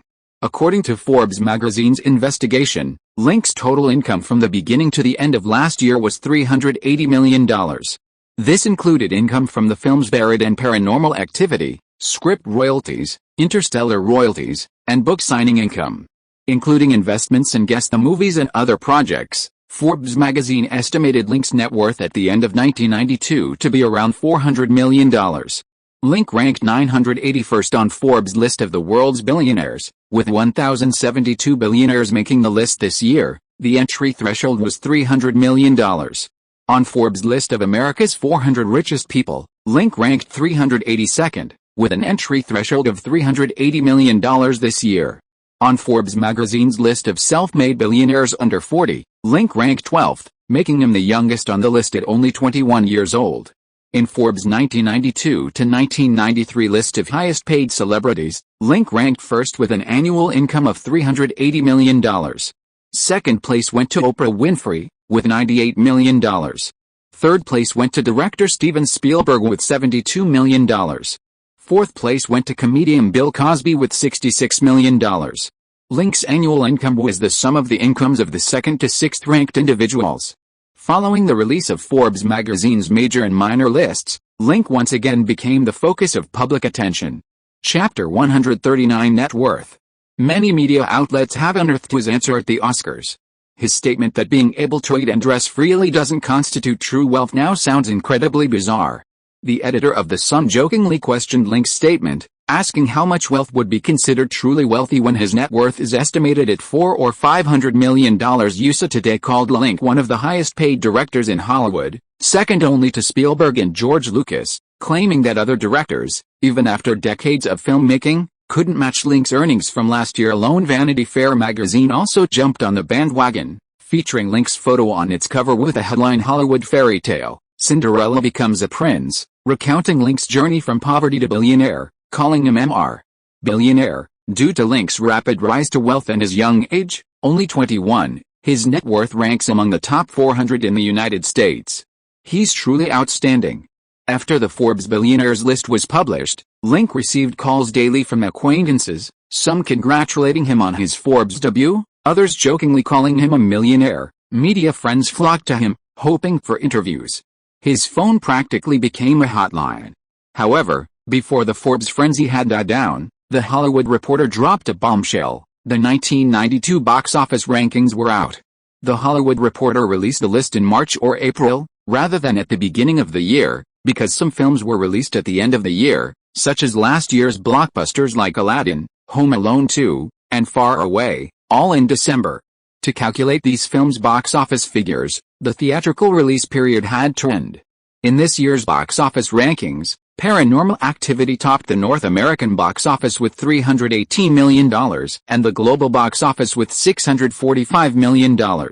Second place went to Aladdin, a Disney production, with $210 million in North America and $504 million worldwide.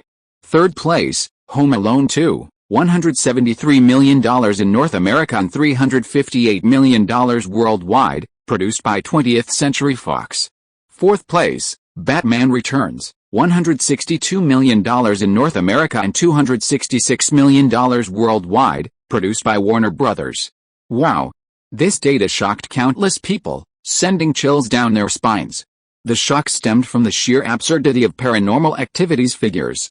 In the 1970s, 17 films grossed over $100 million in North America. The highest grossing was Star Wars, Episode 4, A New Hope, released in 1977, with $307 million in North America and $503 million worldwide, directed by George Lucas. Second place went to the 1975 thriller Jaws, with $260 million in North America and $470 million worldwide, directed by Steven Spielberg. In the 1980s, 45 films grossed over $100 million in North America. The highest grossing was Spielberg's E.T. the Extraterrestrial, released in 1982, with $359 million in North America and $792 million worldwide. Second on the list is Star Wars, Episode 6, Return of the Jedi, with a North American box office of $250 million and a global box office of $470 million. By the 1990s, 22 films had grossed over $100 million in North America. The top-grossing film was Paranormal Activity, with a North American box office of $315 million and a global box office of $645 million, directed by Link. Second was Terminator 2, Judgment Day, with a North American box office of $204 million and a global box office of $504 million, directed by James Cameron. Comparing the box office of films from the last 30 years, the top-grossing films are all commercial blockbusters, big-budget productions, and directed by renowned directors. Paranormal Activity, however, was directed by a newcomer and had a production cost of only $20,000. This small-budget film not only surpassed blockbusters like Aladdin and Home Alone 2 in this year's North American film market, but also surpassed classic blockbusters like Star Wars, Episode 4, VI, Jaws, and Terminator, becoming the second highest-grossing film released in the last 30 years, second only to E.T. the Extraterrestrial. It's incredible. What's even more unacceptable is that the film's quality and impact are far inferior to the films ranked lower. It's entirely a blockbuster relying on marketing hype. Many industry peers, upon seeing these figures, were itching to grab Link by the collar and demand an explanation. How dare his film rank ahead of so many excellent films? Wasn't he afraid of being condemned? After reviewing the data presented by The Hollywood Reporter, Link also felt that Paranormal Activity's box office performance was somewhat exaggerated. Fortunately, it didn't surpass E.T. the Extraterrestrial, otherwise, Paranormal Activity would have faced even greater pressure. When releasing its annual box office rankings, The Hollywood Reporter also released the total North American box office figures for the previous year. In 1992, 247 films were released in North America, with 12 films grossing over $100 million, 36 films grossing over $50 million, and 105 films grossing over $10 million. The total box office reached $4.51 billion, a 4.2% increase from the previous year. Guess Movies, the distributor of Paranormal Activity, earned $340 million from its films last year, accounting for 7% of the total North American box office. This achievement propelled Guess Movies past independent studios like New Line Cinema, Miramax, Castle Rock, and Carlock Pictures, making it the 8th largest film studio in Hollywood, second only to the Big Seven. This is another staggering statistic. The Hollywood Reporter commented that 1992 was the most embarrassing year for the North American film market. A film with a budget of only $20,000 dominated numerous blockbusters, classic animated films, and classic dramas, taking the top spot at the box office and relegating films like Aladdin, Batman Returns, Unforgiven, and Bram Stoker's Dracula to second place. All filmmakers and studios should reflect on why this happened. What went wrong? Why did this film become the box office champion? What lessons can be learned from the success of Paranormal Activity? Similarly, 1992 was also one of the most remarkable years in world film history. A $20,000 independent film topped the box office, grossing $640 million worldwide, a return on investment of 32,000 times, an unprecedented and miraculous achievement. The Hollywood Reporter named Link Director of the Year, Most Thriller Director of the Year, and Most Talked About Director. Congratulations, you're a millionaire, a big director, and a big writer. Link, we're all human. How come you're so amazing? The news says you're blessed by Lady Luck. Could you pray for me and ask her to bless me too? In his office, Link received a call from Quentin. Sure. But could you please not clench your teeth when you talk? It sounds like you're cursing me, Link chuckled, leaning back on the sofa. HMPH, I really do want to curse you.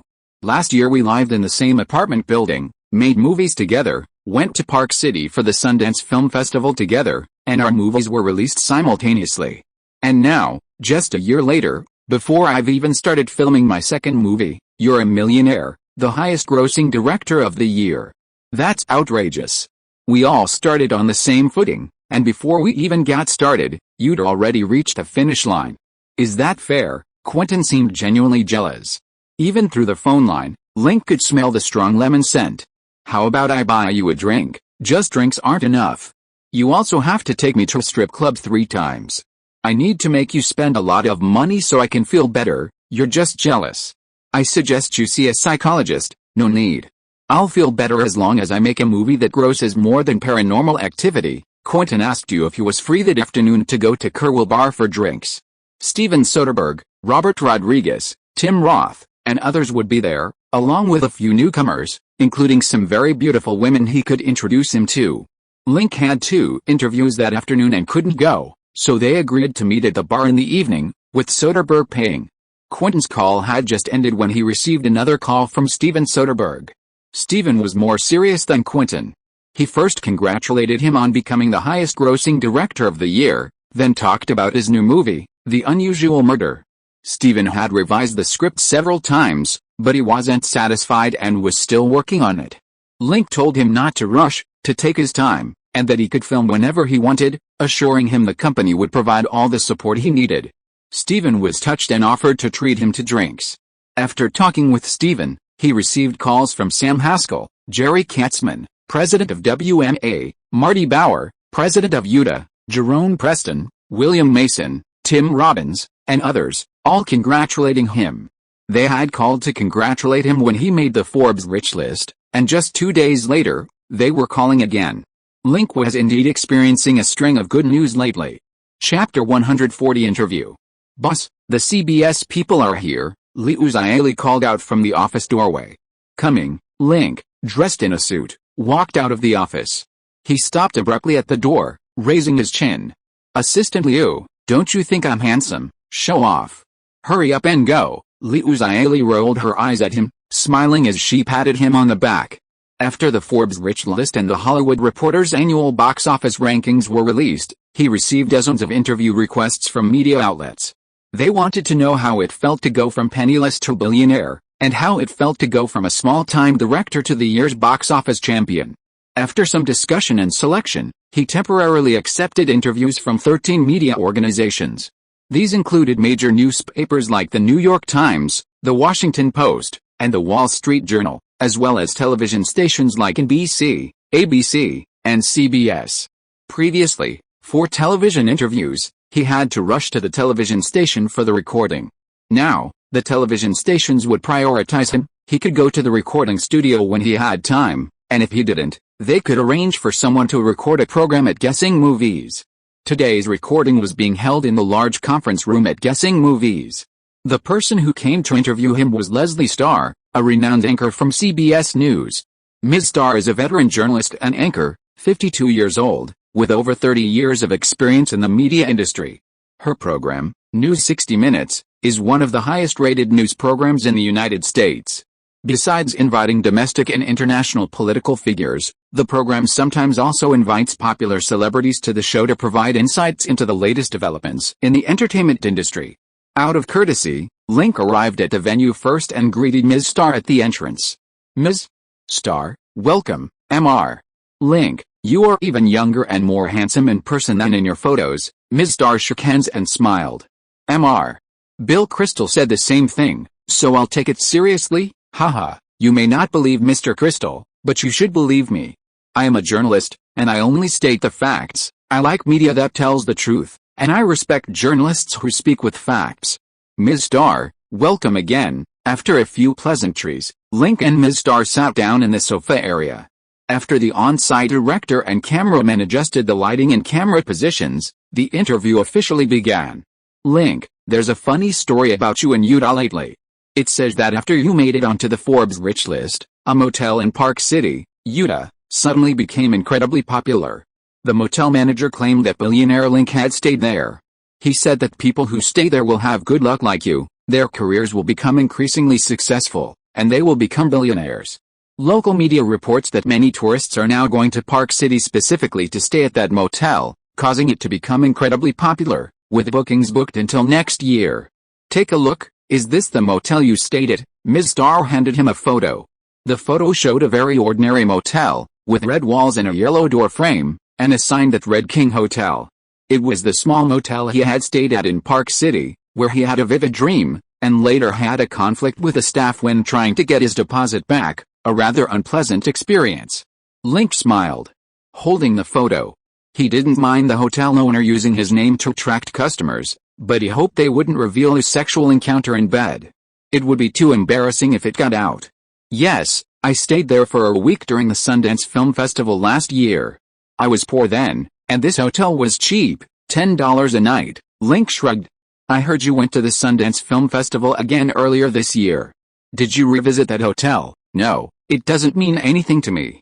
I wouldn't go there specifically." "Does the Sundance Film Festival mean anything to you?" "Yes, it's the starting point of my career, or you could say a fork in the road.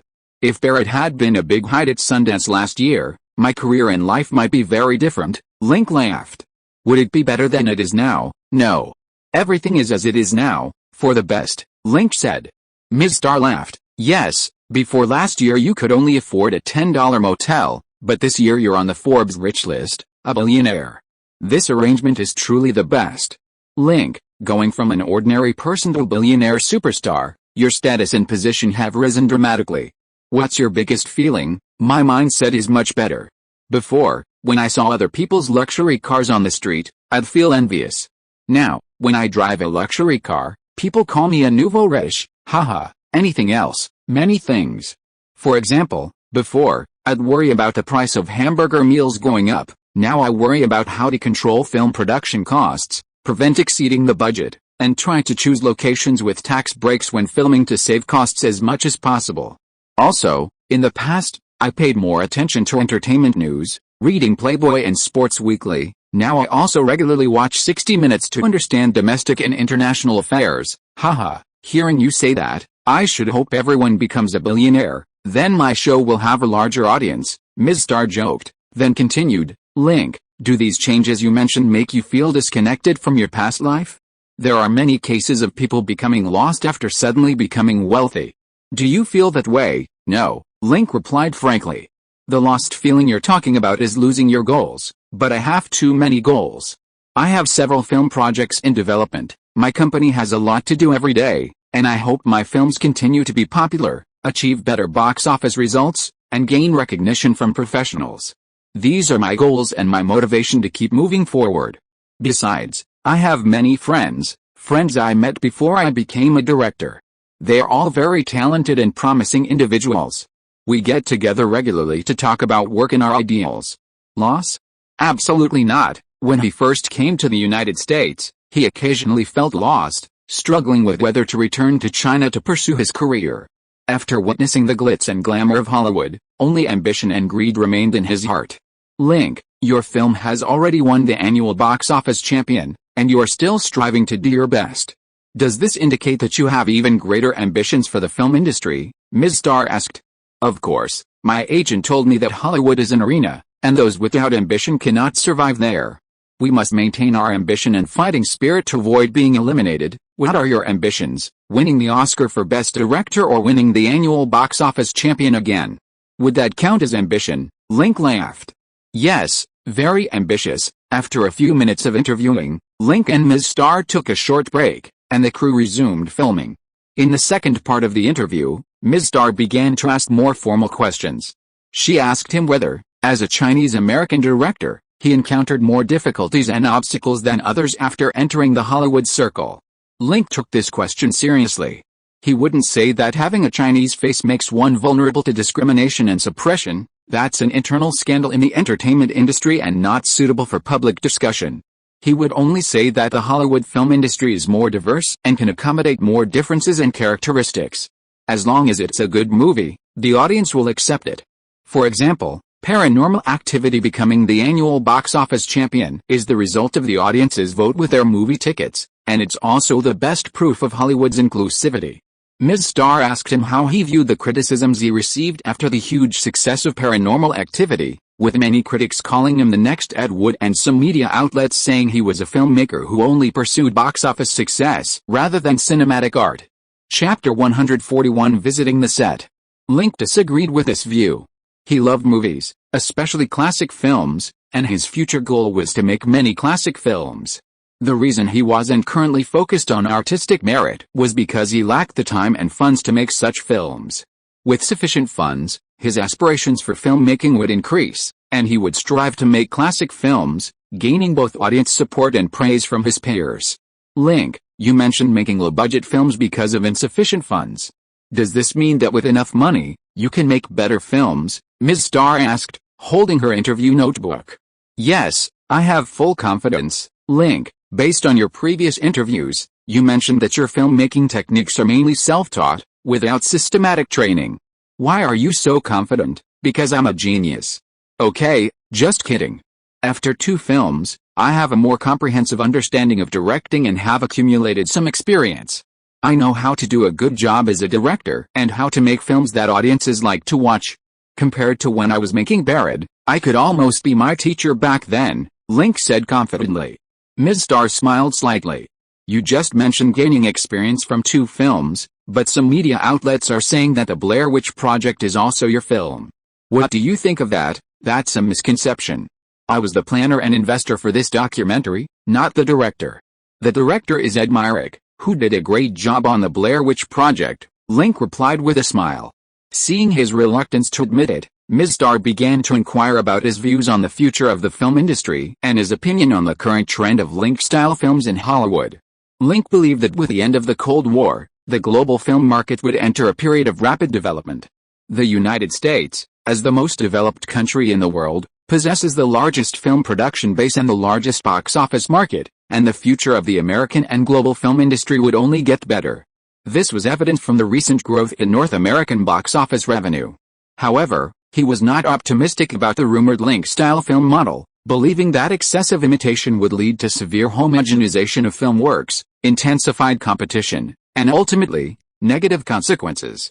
He advised caution in adopting the so-called Link model. Ms. Starr then asked several more questions. Link answered them methodically. The interview lasted 80 minutes. After his CBS interview, Link took a short break before being interviewed by Graydon Carter, editor-in-chief of Vanity Fair. After several busy days in Los Angeles, dealing with many shrewd media figures, Link was exhausted. After completing all his interviews, he temporarily left Los Angeles for a vacation in Miami, and also to check on the progress of Ace Ventura, Pet Detective. Hey, billionaire, welcome. You've been all over the newspapers and TV lately. What brings you to the set? Oh, right, you're here to see Monica, right, on the Ace Ventura, Pet Detective set in Miami. Jim Carrey warmly greeted Link as he appeared. He wore a brightly colored shirt, red and black striped trousers, and his hair was styled into pompadour with hairspray, the very outfit of the male lead, Ventura. Perhaps due to his immersion in the role, Jim Carrey spoke with exaggerated facial expressions and a strange tone of voice. Yes, I'm here to visit the set. How's filming going? Any difficulties? No difficulties. The only thing affecting our filming schedule is the weather. It's very hot here. Look, I've only been standing for a while, and my forehead is covered in sweat." Jim Carrey wiped his forehead, brushing off a layer of sweat. He raised his hand to wipe it on Link's clothes, but halfway there, he suddenly realized that this wasn't filming, but talking to the film's investors. He chuckled and withdrew his hand, wiping it on his shirt. "Honey, you're here." Monica walked over with a smile, threw herself into his arms, and gave him a passionate kiss. Monica was also filming here today. She played a character with two identities. On the surface, she was Police Captain Ellis, but secretly, she was the mastermind behind the kidnapping of the dolphin Snowflake. She was wearing a gray women's business suit with a white shirt underneath. She had a slim waist, full hips, and a voluptuous chest, looking very hot and sexy. To fit the role, her hair was cut short and dyed reddish-brown, with loose curls, making her look very capable and like a policewoman. Link embraced her tightly, clearly enjoying the moment. Jim Carrey, seeing the two weren't going to stop anytime soon, tactfully stepped aside, even stopping director Tom Shadyac, who was about to greet them, telling him not to disturb Link and Monica's intimacy. After meeting with Monica, Jim Carrey, and others, the crew resumed filming.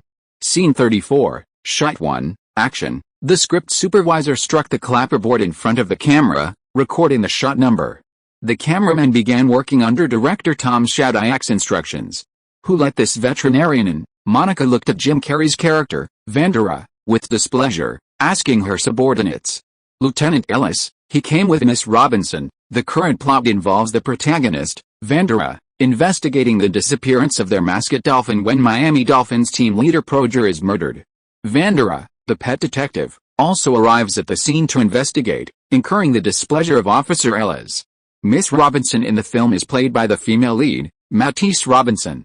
The role is played by Courtney Cox, who is also the future second female lead in Friends, Monica Geller. She was chosen through auditions, and Jim Carrey and director Tom Shadyac thought she was suitable, with Link not objecting. "This is the police's job, it has nothing to do with you," the pet detective. "If we find maggots during an autopsy, we'll contact you," Monica said coldly. "Ha ha ha," the police officers on set burst into laughter, mocking Vandera's work. "Dude, face reality," Vandera's friend advised. "No, she's right. If it were me, I wouldn't want anyone pointing out my mistakes on set either." Jim Carrey made an exaggerated expression, tossed his head, and left the set. Monica turned to look at the people around her, a bewildered expression on her face. "Cut, Jim, watch your expression, we'll do it again," director Tom Shadyac shouted from behind the monitor. "Tom, why do you always just say let's do it again, but you never tell me what's wrong?" "How can I correct it if you don't point it out?" Jim Carrey said, making a face. "How can I guide you? Your expressions are different every time we film. If you could do the expressions you've done before exactly, I could guide you, but can you recreate those expressions?" Tom Shadyac said. Jim Carrey frowned. Looking troubled, clearly, he couldn't. Jim Carrey has a habit of exaggerating his expressions once he starts performing, making faces, rolling his eyes, pouting, and so on. And each performance is improvised. What he did in one take might not be what he can do in the next. According to Jim Carrey, this acting style is related to his childhood experiences. As a child, he often made funny faces to amuse his family. Later, as an actor, he unconsciously made exaggerated expressions every time he stood in front of the camera. This acting style can be seen in all his works, including The Mask and The Truman Show. Some find it funny and interesting, while others find it exaggerated and annoying. This comedic performance style made him a top Hollywood actor, but it also limited his development. Filming continued.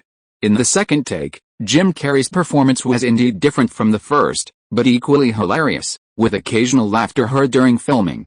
Monica, playing the villain, maintained her aloof demeanor, showing disdain for Vandera, the pet detective, while also being worried about Vandera discovering important clues. This character had two identities, making it complex to portray, but Monica's goal was to become a serious actress, and she diligently honed her skills, delivering a commendable performance in this role. Chapter 142 Rogue. Link spent 3 days with the film crew in Miami. After learning about the filming progress, he flew back to Los Angeles to prepare for shooting his third film, Final Destination. The weather in Los Angeles in March and April was pleasant, clear skies, crisp air, and a gentle breeze that felt refreshing. That morning, Link, accompanied by his bodyguard Wallace, ran 10 kilometers in a small park near the Golden Oak Apartments, working up a good sweat. After showering, he felt completely refreshed. He had slept alone last night. Before yesterday, he rarely had the opportunity to sleep alone. Sometimes it was Monica, sometimes Jennifer Connelly, sometimes Renee Zellweger, and sometimes he had intimate encounters with Sophia and Liu Xiaoli. He indulged in pleasure every day and partied every night. His body didn't get enough rest, and despite his improved physical fitness, he still sometimes felt tired. Last night he slept well, and after running and sweating this morning, impurities were expelled from his body, leaving him feeling refreshed, light, and full of energy. Wow, Link, what happened last night? You look so refreshed. Did you have to, no, 3 girls with you last night, Chris Bauer teased as he approached the company around 10 p.m. Don't be ridiculous, I'm not as decadent as you think, Link shook his head. He was refreshed after a period of abstinence, not from indulgence. Chris Bauer was clearly blind. What's wrong with being decadent? Playboy magazine says that the more decadent a man is, the happier he is. If you're not decadent, you're just too weak. If you were as strong as me, you wouldn't say that. I suggest you work out more. Chris Bauer flexed his arms, but unfortunately, he was wearing a shirt, so his muscles weren't very defined. Link scoffed at his muscles. After several enhancements, his physical strength was now comparable to that of a professional boxer and weightlifter. He had not only become strong and powerful, but his endurance and stamina had also increased significantly. Muscles like Chris Bauer's, built on protein powder, were nothing to him. How is the props department doing? Filming starts next week at the latest. I hope there won't be any problems. Don't worry, there won't be any problems. Our props department started making the props according to your designs 3 months ago, and it's almost finished, about 80% complete. That's what Eric told me. The props department will definitely not hold the crew back when filming begins, Chris Bauer said.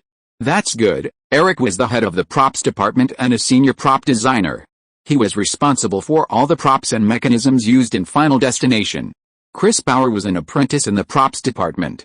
Because of their good relationship, the props team called Chris the director, both liking and fearing him.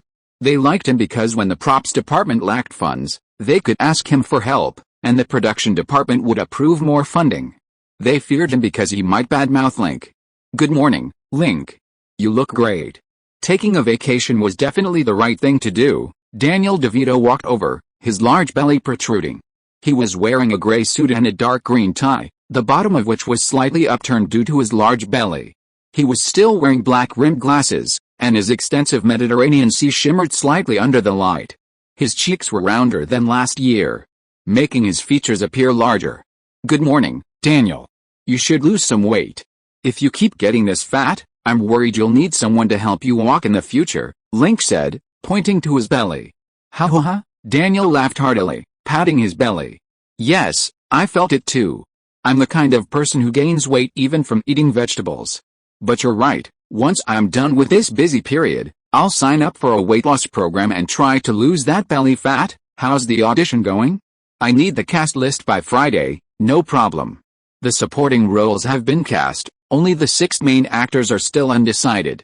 Tomorrow is the 3rd round of auditions. I'll give you the list of actors who made it to the 3rd round later. You can take a look and see if there are any suitable candidates. Okay. Link arrived at the CEO's office. Liu Xiaoli had arrived before him, arranging flowers in several vases by the counter. Seeing him enter, Liu Xiaoli looked him up and down, smiling. Did you take some magic pill? Your face is glowing. I'm happy to see you. That's why I'm all smiles. You're so glib. Liu Xiaoli smiled slightly and continued arranging lilies in 2 crystal vases. Today she wore a light green knee-length dress, a nude Dior blazer, white high heels, and nude stockings. Her long black hair was pulled back into a ponytail, revealing her fair and rosy cheeks. Blue earrings on her ears reflected the dazzling sunlight streaming through the window.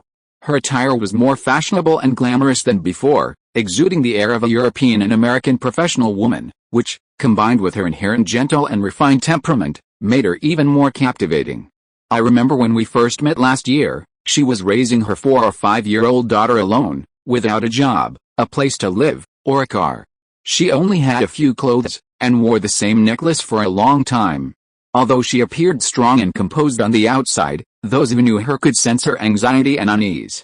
After joining Guess the Movies, her situation gradually improved.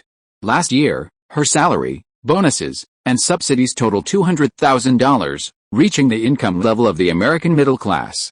With the money she earned, she bought a BMW, many designer clothes and jewelry pieces, high-end perfumes, and made new friends. She even picked up dancing again after a long hiatus, frequently working out, practicing yoga, socializing, and shopping, as if she had completely integrated into the community. With her improved quality of life, her complexion and overall demeanor also improved. She became radiant, full-bodied, and even more beautiful. Assistant Liu, you're getting more and more beautiful. Did you take some kind of magic pill? I can't afford magic pills. I'm just in a good mood these days because no one's bothering me. What are you doing? Don't come any closer. Liu Xiaoli held a vase in front of her, blocking the view. Stop yelling. This is my office. Even if you scream your lungs out, no one will come to your rescue. Little lady, why don't you just give in to me? Link rubbed his hands together, feigning a roguish manner. Liu Xiaoli rolled her eyes at him. Can't you be serious for once? You're a Forbes-listed billionaire, a famous director, a great writer. How come you're acting like a petty thug? What's wrong with being a petty thug? Petty thugs are genuine. They show their true feelings when they see a beautiful woman. Unlike big thugs who, when doing bad things, don't give you a chance to cover yourself with a vase, they'll pounce on you and bully you however they want. So you should pray I'm a petty thug, not a big one, Link said, his wicked smile fading. Oh, you're even empathizing with petty thugs now, you have the nerve. Liu Xiaoli pushed him on the shoulder and turned back to arranging flowers. Link chuckled softly, hugged her waist from behind, and kissed her cheek and lips. It's been almost a year, and Liu Xiaoli has gotten used to him taking advantage of her. When he hugs her, she doesn't resist, letting him touch her body. But if he makes even the slightest move and crosses her line, she'll give him a sharp slap to show him when to stop. If you are listening to this novel on a channel other than Fanfic World, it means it was downloaded and re-uploaded without effort. We warmly invite you to visit our channel, Fanfic World. There you will find the original version of this story and many other novels of various genres. We look forward to seeing you dive into a world of incredible novels. Chapter 143 Work. Boss, this is the list of actors who have made it to the third round of auditions. In the office, Daniel DeVito and Sophia sat at their desks, a stack of audition files piled on top of each other. So many, are they even in order? Link looked at the thick stack of files, which consisted of actors' resumes, including personal information, physical data, and several front and side profile photos. No. They were just put here randomly. Before the third round of auditions, their chances of being selected are pretty much the same, Sophia said, holding a cup of coffee. Link picked up a few files and looked at them. The first one was Ben Affleck, auditioning for the male lead. I remember the male lead's character was blonde, seemed intelligent, sensitive, slightly aloof, unsociable, and of above-average appearance, not necessarily handsome.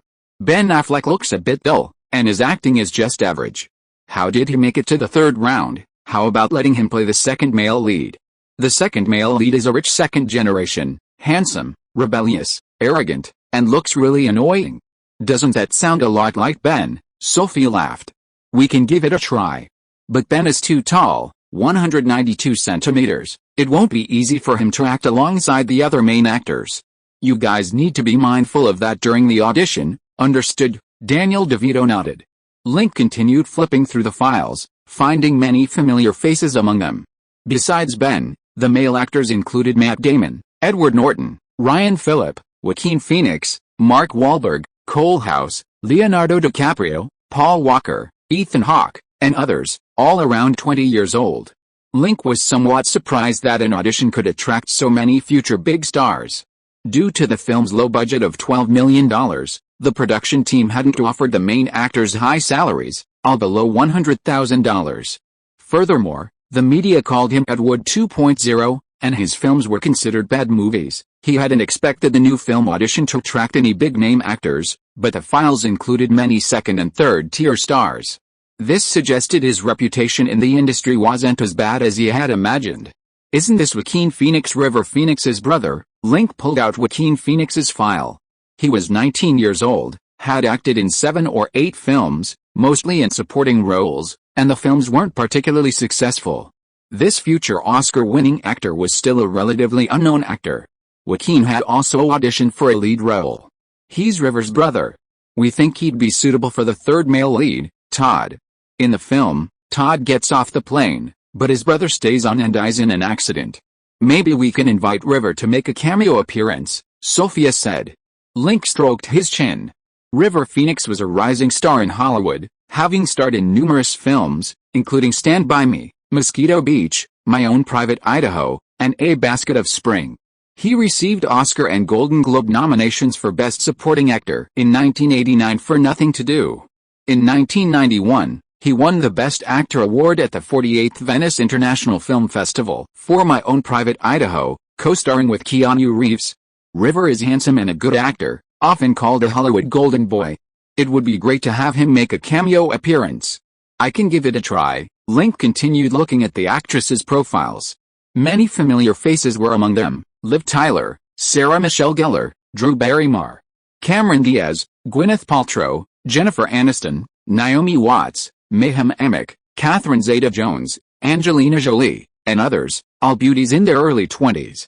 Of the 7 main actors in Final Destination, 3 are women: Claire, the female lead, Valerie Newton, the teacher, and Terry Janney, the second male lead's girlfriend. The actress for the teacher role has already been cast, Renee Russell, recommended by WMA Agency. She's 39 years old, a former model who transitioned to acting and has appeared in 1 film. She has a good appearance and looks, and with her short hair, she exudes the air of a teacher.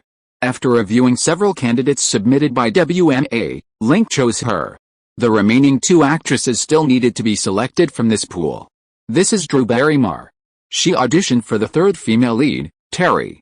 What do you think? Sophia placed Drew's makeup test photo on the table. Terry was portrayed as a fashionable, open, and rebellious girl with a cute, Barbie doll-like appearance, a different type of beauty from the lead actress. Drew Barrymore, 18 years old, had short red hair, bright red lips, and wore a denim jacket in the photo, looking both cute and rebellious. A child star, Drew played the lead role in Spielberg's E.T. the Extraterrestrial at the age of 6. After gaining fame, she became a rebellious teenager, struggling with alcoholism, drug use, and promiscuity, and was sent to rehab 3 times. In 1990, she published her autobiography, Lost Girl, declaring a farewell to her family and past, and a commitment to a new life. She's had a good track record in movies over the past 2 years, and last year she was nominated for a Golden Globe Award for Best Actress in a miniseries or television movie for her role in the thriller Horror Girls. Drew's a star, she's got plenty of resources, why would she be interested in such a minor role? Haha, why wouldn't she be interested?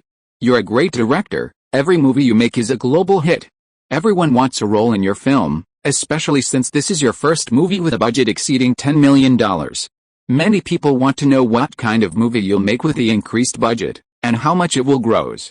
There's been a lot of media coverage about this. The movie is already a hit before filming even started. It's normal for Drew to be willing to audition. Besides, you're so charming, maybe she's here for you, trying to woo you, Sophia joked. That's certainly possible, Link smiled. She seems suitable too. If she's interested, we can consider her. But the final selection is up to you. My requirement is to find the most suitable cast and the best combination. Understood? I'll definitely find you a stunning beauty, Sophia laughed. Stop joking, we're filming a movie, not going on a blind date.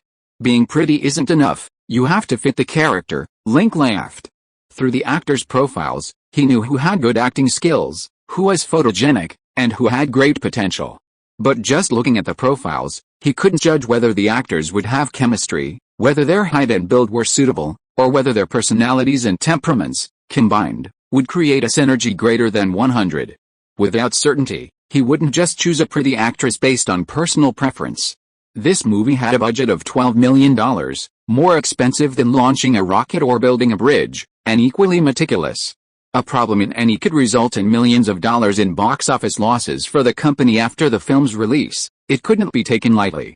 After seeing Daniel and Sophia off, Link got up, stretched, looked at the sunlight outside the window, and asked assistant Liu if there was any work left. If not, he planned to go out and have fun. Liu Xiaoli simply threw a stack of documents on the desk. There was a survey of last year's overseas box office for Paranormal Activity, including box office revenue data at each stage, as well as weekly box office revenue and revenue sharing for the newly released The Blair Witch Project.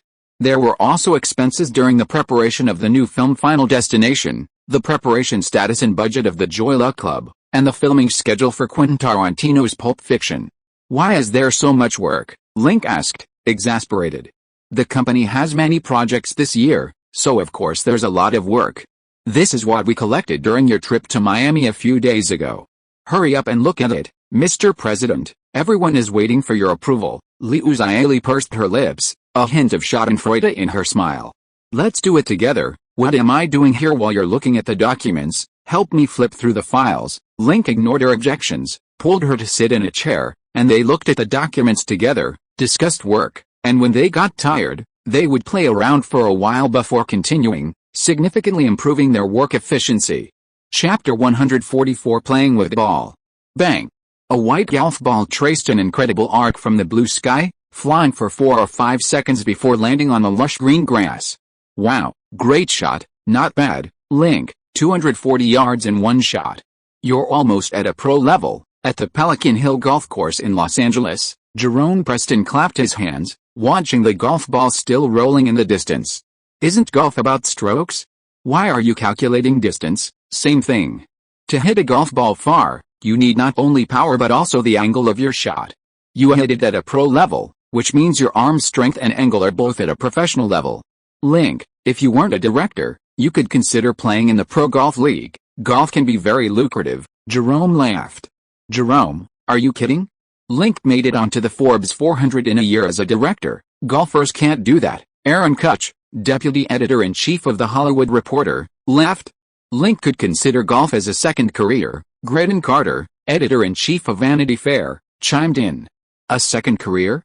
More like a 10th career.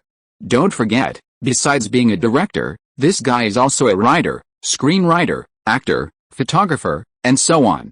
He has way too many side jobs." Jerome Preston smacked his lips a few times. Link said, "It's not that exaggerated. Directing is my main job, everything else is a hobby.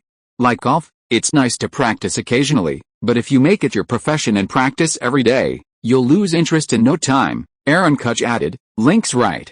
Besides golf, I also enjoy fishing. If you asked me to switch careers and become a fisherman, I couldn't do it for even a day." Everyone laughed. But Link is also incredibly talented. As a director, he became the highest-grossing director of the year. As a writer, he became a best-selling author, whose screenplays are more popular than those of professional screenwriters, and as an actor, he single-handedly carried a 90-minute one-man show, with his debut film grossing over $70 million worldwide. In my opinion, this year's Oscar for Best Actor should be yours. In the history of Oscar-winning films, no one has ever been able to carry a film single-handedly. Only you can, Graydon Carter said in a booming voice. "Haha, Gray, if your Vanity Fair also had a film award, I'd have a chance to win a Best Actor trophy too." Link laughed. "Haha, Link, the honor of appearing on the cover of our Vanity Fair is no less than winning an Oscar for Best Actor. If you want, you can be on it a few more times this year." Graydon Carter laughed heartily. "This is your word. Whenever Vanity Fair needs a cover star, just contact me. I don't mind putting him on the cover a few more times." "Haha, no problem." The group walked to where the golf ball had landed. Link measured a distance to the hole in the wind speed, took a 3-wood from the caddy, stood 2 feet from the ball, aimed the club head at the side of the ball, and swung decisively. Bang! The golf ball, carrying some dirt and turf, flew towards the 6th hole, more than 60 meters away. The ball flew over 50 meters in the air, landing 4 meters from the hole, bouncing twice, and slowly rolling forward. "Good shot, keep going, go. Go. Go. Go." Several men watched the slowly rolling ball, shouting and cheering it on.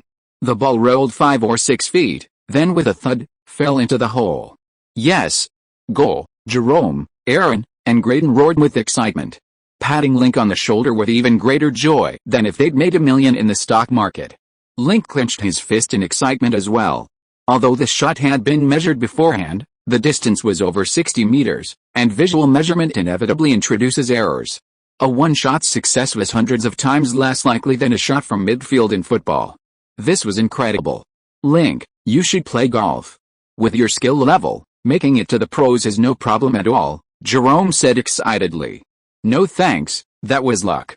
I can't guarantee every shot will go in like that, Link laughed. Even Open champion Payne Stewart couldn't hit that shot, but you did. That shows you have immense potential in golf. Yes, Link, you played very well. Let's play a few more times when we have time. Link, you absolutely must participate in the next club tournament. Let them see your golf skills. That's a great idea. The four of us can form a team and play against other teams, giving them a good beating. Haha, with Link on the team, our chances of winning are extremely high. Jerome and the other two were excitedly discussing how well he played golf. Link smiled and agreed to all their suggestions, not wanting to spoil their fun. After finishing his accumulated work at the company that morning, he handed over the miscellaneous tasks to Michael Leeson and the others, changed into a golf t-shirt and casual trousers, and went to Pelican Mountain Golf Course to play. This was something he had arranged with Jerome beforehand. Jerome had invited him to join the Bald Eagles Amateur Golf Club. For the past few months, he'd been busy filming and promoting his new book, leaving him no free time, let alone time to play golf. Taking advantage of the break before filming began, he invited Jerome out for a round of golf, hoping to meet more people and expand his network in the entertainment industry. For example, Aaron Kutch, the deputy editor beside him, was someone he'd become acquainted with after playing golf. If the Hollywood Reporter had any news unfavorable to him or guessed the movies, he'd have another source to find out. There was also Graydon Carter, editor-in-chief of Vanity Fair. Vanity Fair is one of the best-selling entertainment and fashion magazines in the U.S. Celebrities who appear in Vanity Fair need extremely high profiles, and being featured boosts their fame. It's a great promotional platform. Through Graydon's connections, he could help Monica and the others get on the cover of Vanity Fair, or in other sections, increasing their popularity. This is golf diplomacy in the entertainment industry. In the entertainment industry, those at the bottom compete for resources through hard work, skills, or physical attributes, while those at the middle and upper levels compete mainly through resource exchange, social connections, and networks. For example, through this event, Link obtained inside information from Aaron Couch. If Aaron needed help later, and Link happened to be able to, he would reciprocate with equivalent assistance. This is also a form of resource exchange in the entertainment industry. In this respect, all countries are the same. It's a society based on personal connections and relationships. Those without connections find it difficult to enter the upper echelons of American society. Link is an exception. His smooth entry into the upper echelons of the entertainment industry was mainly due to his outstanding performance last year, which led to a rapid increase in fame and net worth, and a surge in his resources and influence. This made it easy for him to establish himself in a high-level club like the White Eagle. In fact, with his net worth, he was qualified to enter the top social circles of the entertainment industry, but he didn't want to advance so quickly for now. As a billionaire, he could navigate the upper echelons with ease, but in the upper echelons, facing numerous capitalists worth billions, it would be somewhat difficult. Staying in the upper echelons for now would be more comfortable. Chapter 145 Clubhouse. After a round of golf, Link took a bath and changed clothes at the club hotel. He then joined Jerome and the others at the club's clubhouse for drinks and conversation, mingling with other members of the Bald Eagle Club. During their chat, Aaron Kutch brought up the Hollywood Reporter's article exposing the inside story of Guessing Game's acquisition of Triangle Entertainment. The article was based on information obtained from within Triangle Entertainment by a senior reporter. The newspaper thought it was interesting and could boost sales, so they published it. At the time the decision was made to publish that article, the Los Angeles Times investigative article hadn't yet been published. The two stories clashed, creating a huge impact in the entertainment industry, affecting Link and the box office of The Witch. Aaron Kutch apologized to Link on behalf of the newspaper. Link waved his hand, saying it was alright. Before that article came out, he and Aaron Kutch had only met 2 or 3 times and didn't have much of a relationship. The Hollywood Reporter, on the other hand, was a major newspaper in the entertainment industry, free to report or not report, and its news reports were factual, not fabricated. Link couldn't really blame them. Furthermore, the Los Angeles Times article was also collateral damage.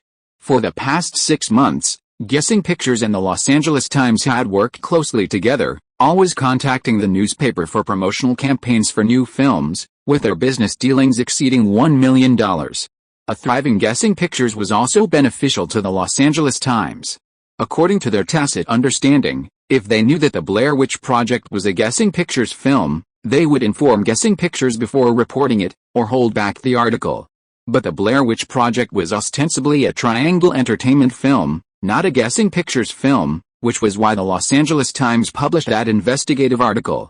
After it was confirmed that Triangle Entertainment had been acquired by Guess Movies, Ross Stanton, the entertainment editor of the Los Angeles Times, called Link to explain, saying he would cooperate with Guess Movies to mitigate the negative impact of the news.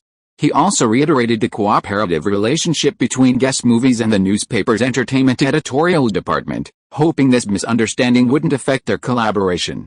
Link, after receiving the apology, didn't dwell on it. Link, I originally thought that Hollywood Reporter article was arranged by you, but after Aaron's explanation, I realized it wasn't. Jerome Preston laughed.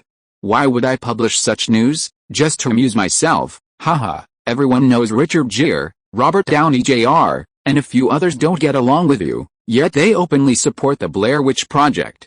Publishing this news, letting them know the truth, they'll probably feel worse than if they'd swallowed nails. Isn't this a great way to retaliate? Jerome teased. Doing this would vent my anger, but it would also affect the box office of The Witch, which is a huge loss. I won't do something so stupid as to hinder my own profits, Link said with a swirl of his wineglass. Link, so you really directed The Witch? Graydon Carter asked in surprise. No. I was the screenwriter, producer, and executive producer, not the director, Link insisted. Even if everyone outside believed he was the director, he wouldn't admit it. As long as he didn't admit it, no one would accuse him of lying. Haha, Gray, don't ask. It's right for Link not to admit it. Although the movie did well at the box office, its reviews were terrible, even worse than Paranormal Activity. The publicity methods also had significant risks. By not directing the movie, Link doesn't have to bear the subsequent negative impact, Jerome said. Yes, compared to Paranormal Activity, the Blair Witch Project is terrible. Those shaky shots are nauseating. If this is a Linkin Park film, I'll have a psychological aversion to watching any more of his movies. Aaron Kutch looked disgusted when he talked about the Blair Witch Project, clearly offended by the film. So you really directed this movie? Graydon Carter looked at Link in surprise. You're amazing.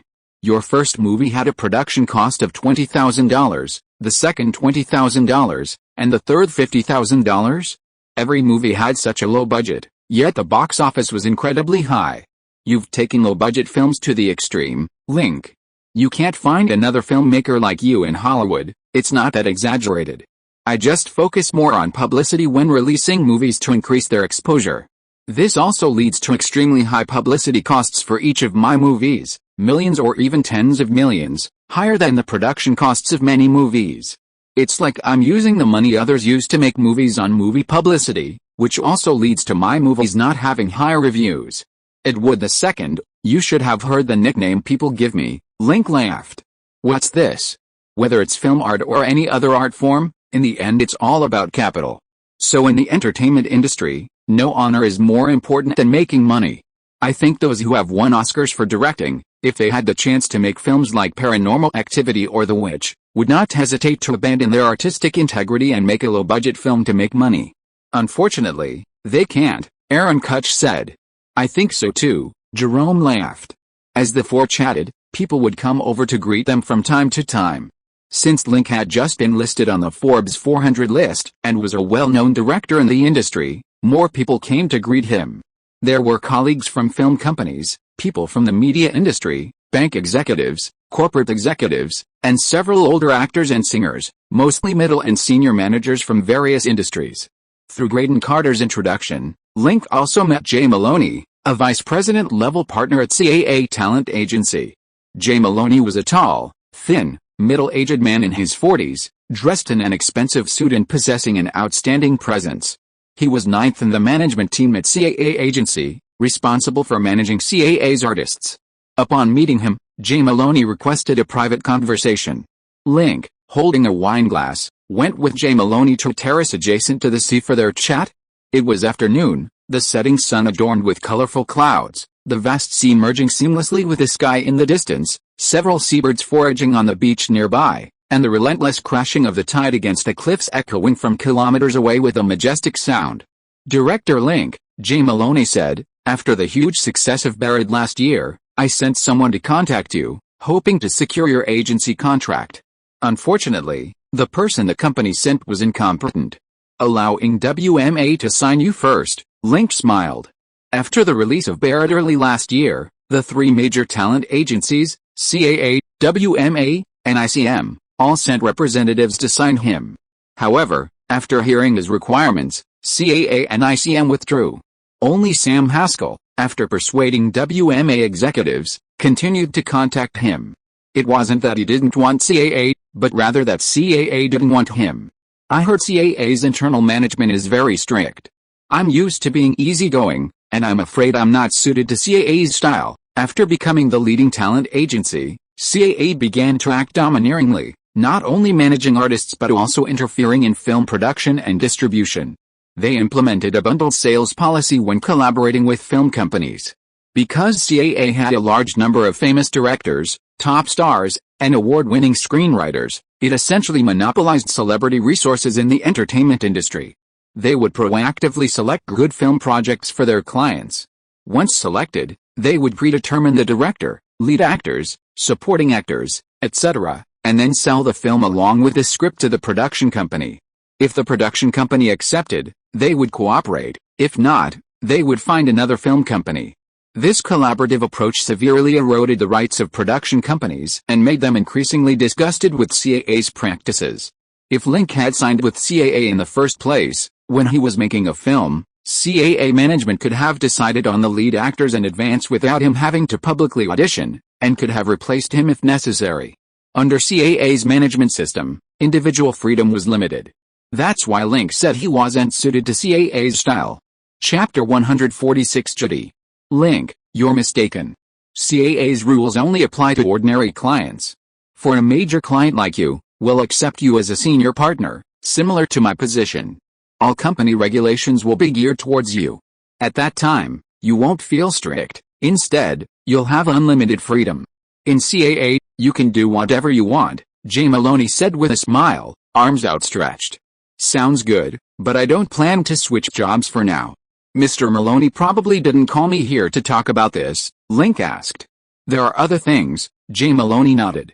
Director Link, I heard you had a conflict with Richard Gere and Robert Downey Jr. in private. Is there any chance of reconciliation?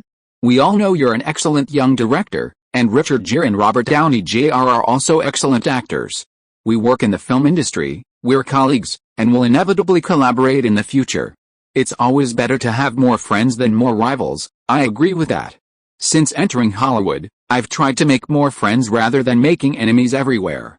The same goes for Richard Gere and Robert Downey Jr. I've never provoked them.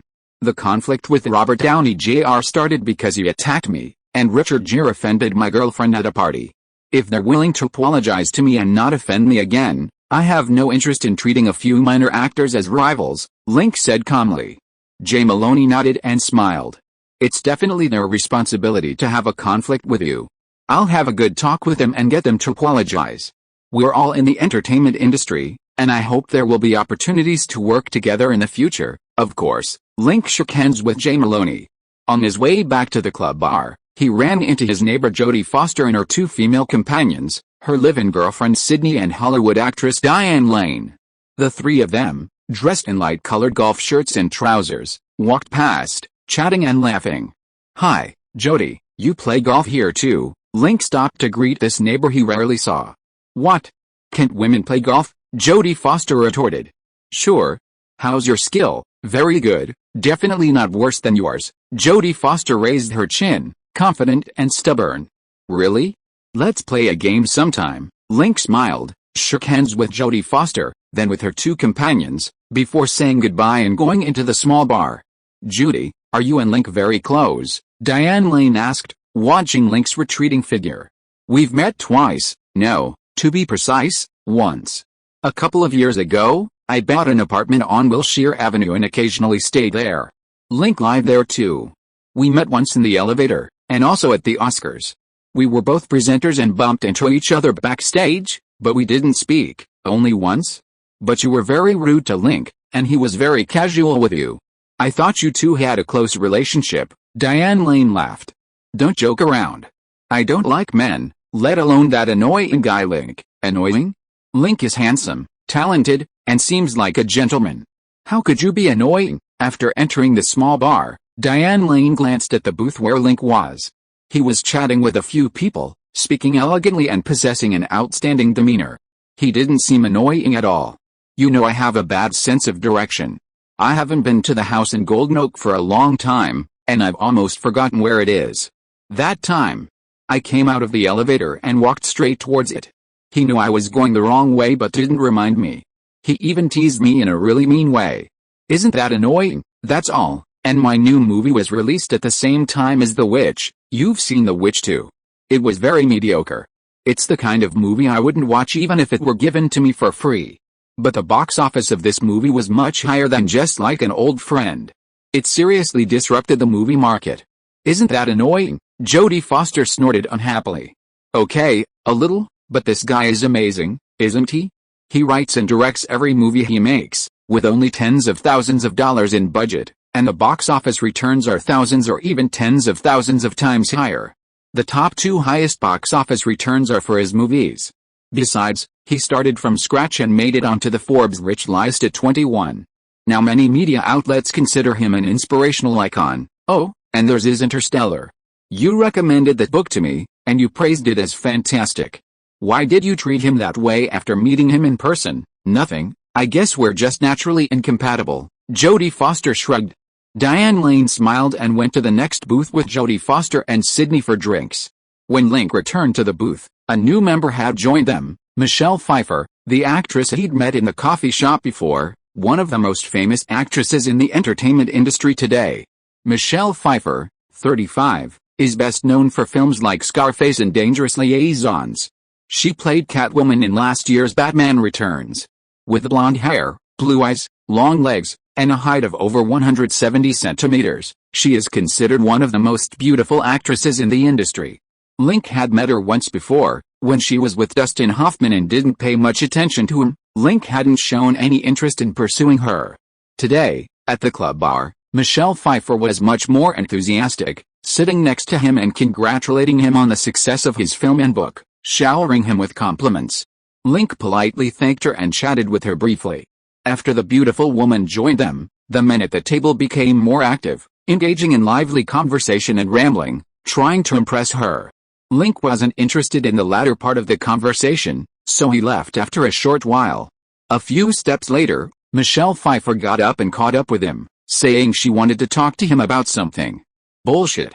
Women these days are so superficial. They chase after young, handsome men, but ignore mature, charming, and talented men like us. So shallow. Jerome Preston looked at Michelle Pfeiffer, who was leaving with Link, with eyes full of envy. Men like young women, and women like young men. Isn't that common? Why be jealous of Link? Aaron Kutch laughed. Who's jealous of him? I'm just stating a fact. Okay, I am a little jealous. Link isn't just good at making movies and writing books, he's also incredibly good at picking up women. And he's so young. Damn, this guy is really enviable. Jerome picked up his glass and gulped it down, turning his envy into drinking capacity. Chapter 147 Driving. Director Link, do you often come to Pelican Hill to play golf? Michelle Pfeiffer asked, crossing her long, smooth legs in the moving car. No, this is my first time here. Link poured a glass of sparkling water and handed it to her. I don't come here often either. I'm here today to meet with director Mike Nichols. We're collaborating on our next project. Michelle Pfeiffer smiled. Mike Nichols is a renowned veteran director in the industry. He doesn't have many representative works, but almost all of them are masterpieces, including Who's Afraid of Virginia Woolf, The Graduate, Silkwood, and Working Girl. He was nominated for the Academy Award for Best Director 4 times, winning it in 1967 for The Graduate. It was a great opportunity for Michelle Pfeiffer to act in his film. You and director Nichols are both very talented. Your collaboration is highly anticipated. Thank you. Michelle Pfeiffer clinked glasses with him and smiled. I heard your new film is about to start shooting. It must be a great movie. I can't guarantee an Oscar, but I will try my best to make a good film and surpass my previous work, Link said. Are you aiming for box office success that surpasses Paranormal Activity, Director Lin? You've got real ambition, Michelle Pfeiffer teased with a laugh. Link chuckled, it's all the same. Don't tell me you took Nichols' film just for the paycheck, not to win the Oscar for Best Actress. Haha, you guessed wrong this time. This movie is a thriller about an ordinary person who gets bitten by a wolf and transforms into a werewolf. These kinds of movies are more commercial, the chances of them getting an Oscar are slim. I really was after the paycheck, Michelle Pfeiffer said, tilting her head and smiling. A woman in her 30s can still exude a charming style. It has to be said that actresses have a longer shelf life than ordinary women. That doesn't prove anything. You're an excellent actress. With your attitude towards film, even if this movie doesn't have a high chance of being nominated for an Oscar, you'll still try your best during filming to get the attention of the Oscars. Director Lin, you've put me in a difficult position. I was originally planning to slack off while filming this movie, but after what you said, I can't slack off anymore. Slacking off is unprofessional and not the attitude of a good actor. Michelle Pfeiffer rolled her eyes at him, feigning anger. Do I need to apologize? Okay, I accept your apology. Michelle Pfeiffer couldn't help but laugh, her bustier dress rippling. Link looked at the woman's radiant smile and couldn't help but admire her tact. Even if they had some minor disagreements before, it was hard to dislike her after talking. This woman's ability to reach the top in Hollywood, full of talent, was no fluke. The car returned to downtown Los Angeles and stopped in front of a luxury apartment building. Michelle Pfeiffer thanked him and, as she got out of the car, suddenly asked him if he wanted to come up for a cup of coffee. Link was surprised. He had heard that Michelle Pfeiffer had a boyfriend. He asked if it was convenient. Michelle Pfeiffer said of course, taking his arm and saying it was her honor to invite him to her home. Link instructed his driver, Wallace, to drive to the underground garage, and he and Michelle Pfeiffer took the elevator upstairs.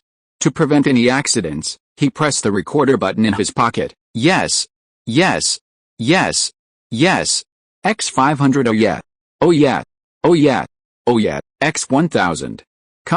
Before nightfall, Link straightened his clothes and returned to his car from upstairs. After starting the car, he turned on the recorder and played the recording. The result was somewhat disappointing. Before going upstairs, Michelle Pfeiffer suddenly extended an invitation to him. In the entertainment industry, inviting a woman to one's home for coffee alone is almost always associated with that kind of thing. Considering Michelle Pfeiffer's relationship with Dustin Hoffman and others, and her status in the industry being no less than that of two-time Oscar-winning actress Jodie Foster, she didn't need to go to such lengths to please him. In conclusion, this invitation was likely a trap. To avoid any mishaps, he turned on his portable recorder to see what kind of conspiracy was involved. However, things didn't go as expected. After arriving at Michelle Pfeiffer's house, she showered and changed, then took out her treasured red wine and chatted with him about movies and science fiction on the sofa. The atmosphere became quite pleasant, and the two became entangled. From the living room to the bedroom, he initially remained highly vigilant, doing his business while keeping an eye on the activity outside the door. After more than 10 minutes, no one came to kick the door or take pictures. He began to act more freely, intending to lure his enemy out and see who had more patience. However, more than an hour later, when he left, nothing unexpected happened. There was no honey trap, no werewolf game. It seemed he had misunderstood. What should have been a romance had turned into a thriller. However, to prevent any unforeseen circumstances, he didn't delete the recording, keeping it as a memento. The car returned to Beverly Hills. The sky had completely darkened, and the tall palm trees swayed their fluffy canopies in the evening breeze. The neon lights on the streets shimmered and reflected in the car windows, creating a dazzling spectacle. On the way, he received a call from Renee Zellweger. Renee asked what he was doing and if he wanted to come over that evening. Link replied that he was tired after playing golf and wouldn't be coming. Renee Zellweger said she knew massage and Thai spa, and asked you if he wanted to try it. She could come over. Link thought for a moment and accepted her offer. Renee Zellweger immediately said happily that she would be there right away. The car arrived at the Golden Oak Apartments. Link rubbed his aching lower back muscles and got out of the car, walking into the complex. He paused as he stepped into the elevator, and the woman inside stared at him wide-eyed. "Were you following me?" Jodie Foster asked warily. Link's lips twitched, but he ignored her, and the elevator door slowly closed. "Don't you think it's incredibly rude to talk with your back to someone?" Is this your kind of politeness to so readily suspect others? Fine, I wronged you. I apologize. Jodie Foster stepped forward and stood beside him. I forgive you. HMPH, where have you been? Why are you only coming back now, talking about work? I don't believe you. You smell of Chanel perfume. You were out fooling around, weren't you? Jodie Foster crossed her arms, a contemptuous sneer playing on her lips. Link turned and leaned down, staring at her face and eyes. What are you doing? Jodie Foster took a step back, leaning against the wall, a little nervous. But her eyes filled with stubbornness and fearlessness. That's a question for you. The way you talk sounds like my woman. Get lost. I just think you men are disgusting. You take advantage of having more possessions to mess around and be irresponsible. And some of you take advantage of your money, status, and position to do even more despicable things. What despicable things? Link asked with a half smile. I don't want to talk about it. Everyone is born this way. Why is it so abhorrent? Giving birth is different from that kind of thing. One is noble, the other is base. That makes sense. Link had no interest in arguing with her. The elevator arrived at the 12th floor, and Link politely offered Jodie Foster the way first, but Jodie Foster stood still, insisting that he go first. Link didn't stand on ceremony any longer and strode towards the right aisle. Jodie Foster stood at the elevator entrance and looked around, making sure he hadn't gone to the wrong place, before turning to the left. Reaching the apartment door, Jodie Foster took out her key to open it, but after twisting it several times, the door wouldn't open. She frowned, wondering if she had taken the wrong key. Why don't you try this key? Link's magnetic voice came from behind, and a beautifully designed key dangled in front of her. Jodie Foster paused, then turned and glared at him, embarrassed and annoyed. You jerk, you lied to me. Just kidding. You're so beautiful and magnanimous, you won't be angry, will you? You? Jodie Foster pursed her thin lips, staring intently at him, her eyes like daggers stabbing at him. Why don't you come in and talk? See if there's some misunderstanding between us. Link opened the door and smiled. HMPH, no interest. Jodie Foster stomped her foot and left, then turned back and pointed at him after a few steps. Link, you've messed with me. I won't forgive you easily. Hey, Miss Jodie, I don't want to mess with you. I want to be your friend. How can I gain your forgiveness? After all, even criminals have a chance to atone. I can't let myself be deprived of one. Link smiled. Jodie Foster frowned. I haven't thought about it yet. I'll tell you when I do. Jodie Foster waved and left, looking very cool. Link smiled, watching her retreating figure as she went inside and closed the door. Chapter 148 Audition. The next day, when Jodie Foster left home, she noticed a new nameplate in the hallway with a few words and symbols written in Rosette script, Judy's house and Link's house. Jodie Foster smiled slightly. The resentment she felt from Link the previous night had subsided considerably. Link ran a few laps downstairs in the morning, arriving at work refreshed, and also checking on the casting for Final Destination. The casting process for Final Destination wasn't going smoothly. After the second round of auditions, several promising actors suddenly withdrew, abandoning the third round of auditions. These included Brad Pitt, Ethan Hawke, Mark Wahlberg, Cameron Diaz, and Gwyneth Paltrow, all relatively well-known actors. The production team had also initially intended to invite Forrest Whitaker to play a significant role as the coroner, but he declined. River Phoenix also made it clear he wouldn't be making a cameo appearance. According to Sophia's investigation, someone was causing him trouble, preventing him from making another blockbuster film. Link wasn't bothered. This film was a campus thriller, primarily aimed at young people, and without any well-known actors, its impact on box office wouldn't be significant. Besides, the success of his previous films was mainly due to his own talent, not the influence of famous actors. Anyone trying to cause him trouble in this matter would certainly fail. However, he couldn't remain silent since his opponent had launched a sneak attack. He had John Gordon release news about the interference in the film's casting, claiming that Brad Pitt and Gwyneth Paltrow had performed exceptionally well in the first two rounds of auditions and were originally slated to play the male and female leads. Unfortunately, both withdrew midway, greatly affecting the casting process and potentially leading to box office losses. The film's future was uncertain. Link's career would suffer a major setback with this film, and so on. The purpose of this was to mislead his opponent's judgment by releasing false information and to create buzz for the new film, attracting public attention. After arranging these tasks, Link went to the audition office to check on the situation. Ben, how did the audition go? Outside the casting office for Final Destination, Matt Damon saw Ben Affleck emerge from the audition room and rushed over to ask how it went. Ben's brother, Casey Affleck, and Joaquin Phoenix also looked at Ben Affleck, awaiting his answer. Not good. What happened? What's wrong? Matt Damon asked. Link's here. I don't know when he got here, but he was watching my audition, and I didn't perform well, Ben Affleck said, a slight smirk on his face. Link's here. Director Link's here too. Hearing Ben Affleck's words, the actors waiting for their auditions cheered excitedly. Their expressions varied, some excited, some nervous, some eager to try. Link wasn't present during the first few auditions. The audition was conducted by producer Daniel DeViro, assistant director Sophia Capella, and casting director Victoria Thomas. Now that Link is here, many people secretly breathed a sigh of relief. As actors, they weren't worried about failing auditions or lacking ability. Their only concern was an unfair casting committee, potential underhanded tactics, or backroom deals. Now that Link is here, they no longer need to worry about such practices. Link is both a director and a film investor. To make a good film, he will definitely select the most suitable actors and won't allow any underhanded tactics. This is undoubtedly a great opportunity for new actors without agencies. Ben, how could you not perform well? You've worked with him before, you're acquaintances. Wouldn't having him around be more advantageous for you? Joaquin Phoenix asked. It's not that simple, Ben Affleck shook his head. Last year, while filming the Blair Witch Project, Link had criticized his acting, saying his expressions were stiff and that he needed more practice to become a professional actor. He admitted his acting was indeed a bit worse than Matt Damon's.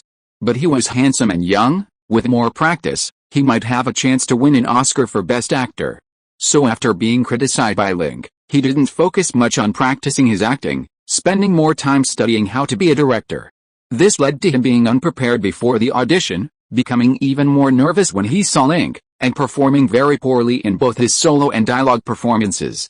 Furthermore, he had spoken ill of Link in the bar, and Renee's close relationship with Link might have already been revealed to Link.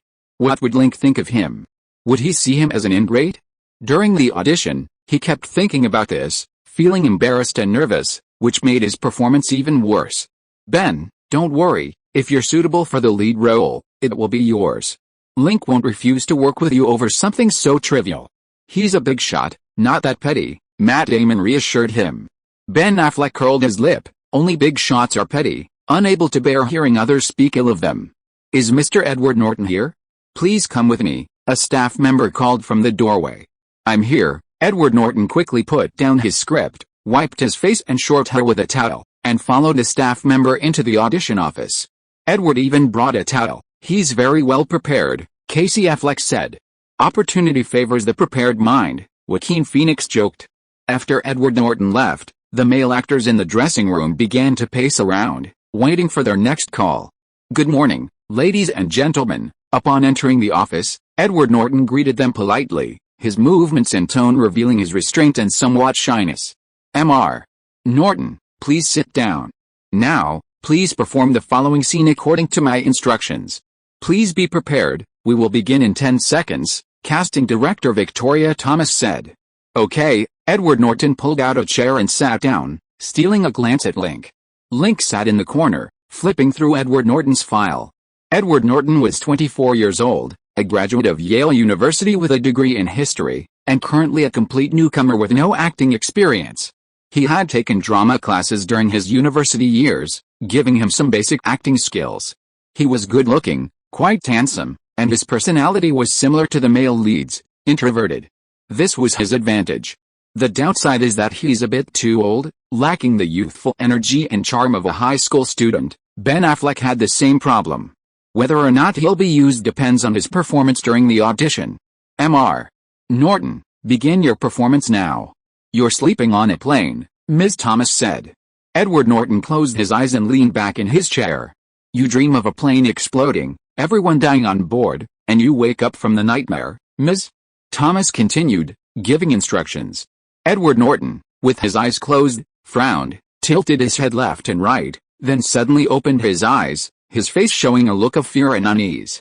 His performance was decent, Although the frowning and head-tilting movements were somewhat cliched, but he reacted quickly enough after receiving the prompt, knowing how to handle the scene.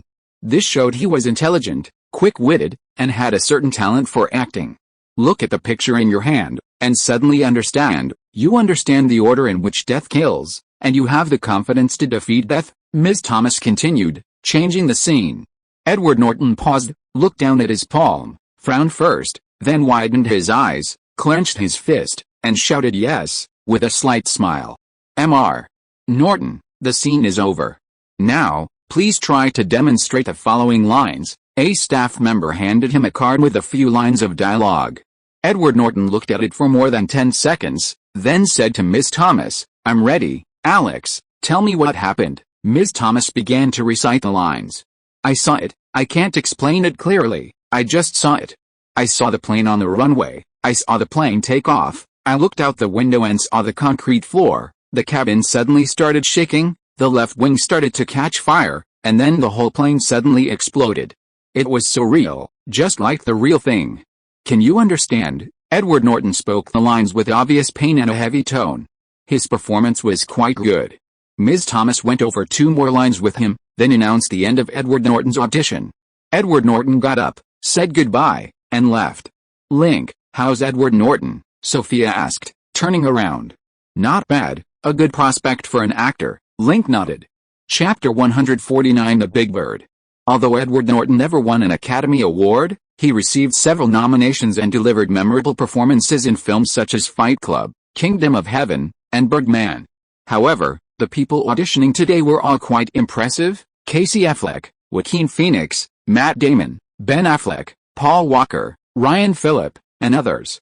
Some were Oscar winners, others Golden Globe winners, all A-list stars. Their star power was no less than Edward Norton's. Link wouldn't interfere with the casting process. He entrusted the decision to Miss Thomas and Daniel DeVito. They had been in the industry for many years, relying on their talent for judging character.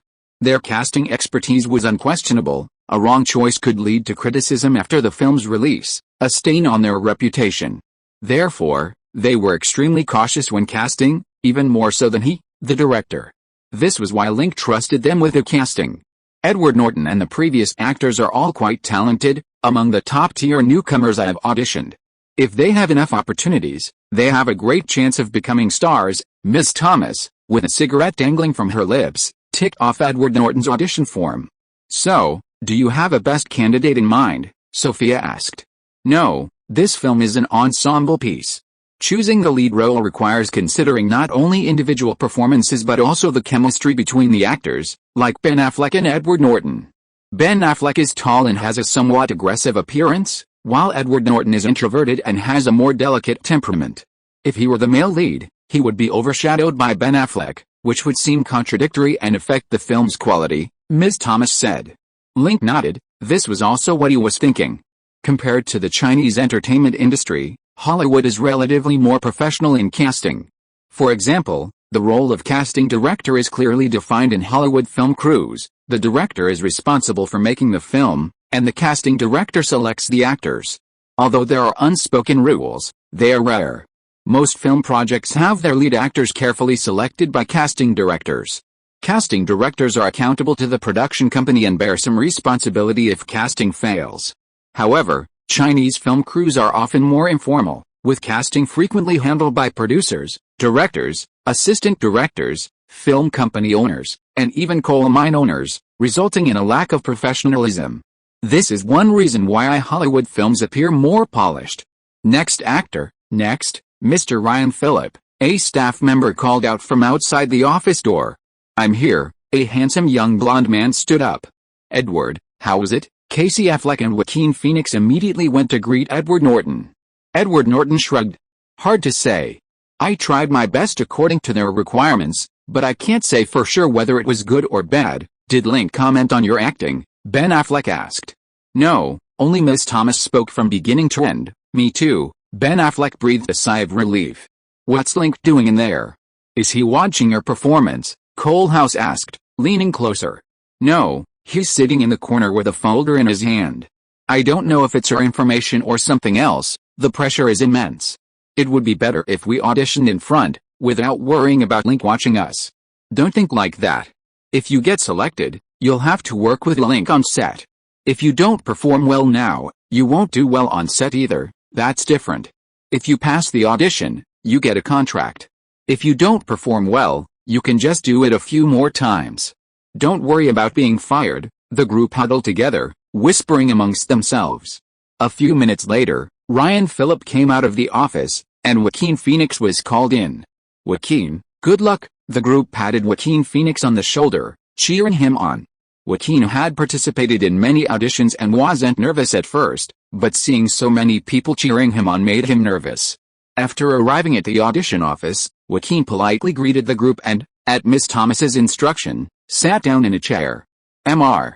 Phoenix, now please act out the following scenario according to my instructions. You are in puberty, full of fantasies about the opposite sex, and you see two hot girls passing by. Joaquin was silent for a few seconds, looked up and left and right, then suddenly his eyes fixed on a certain spot, a lecherous expression on his face. His gaze moved from far to near, as if the girls were coming from the opposite direction. When the girls were closer to him, Joaquin whistled, a lecherous smile spreading across his face. Then he quickly suppressed it. Performance complete. Second scene, you are taking a shower in the bathroom, and suddenly slip and fall into the bathtub. Joaquin thought for a few seconds, stood up and took a few steps, then suddenly stumbled and fell to the ground, struggling a few times.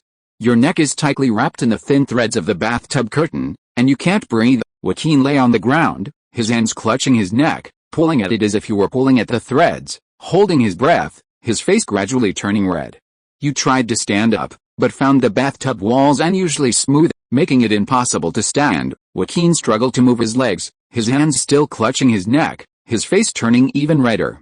You're dead. Joaquin writhed on the floor like a fish out of water, his face turning blue.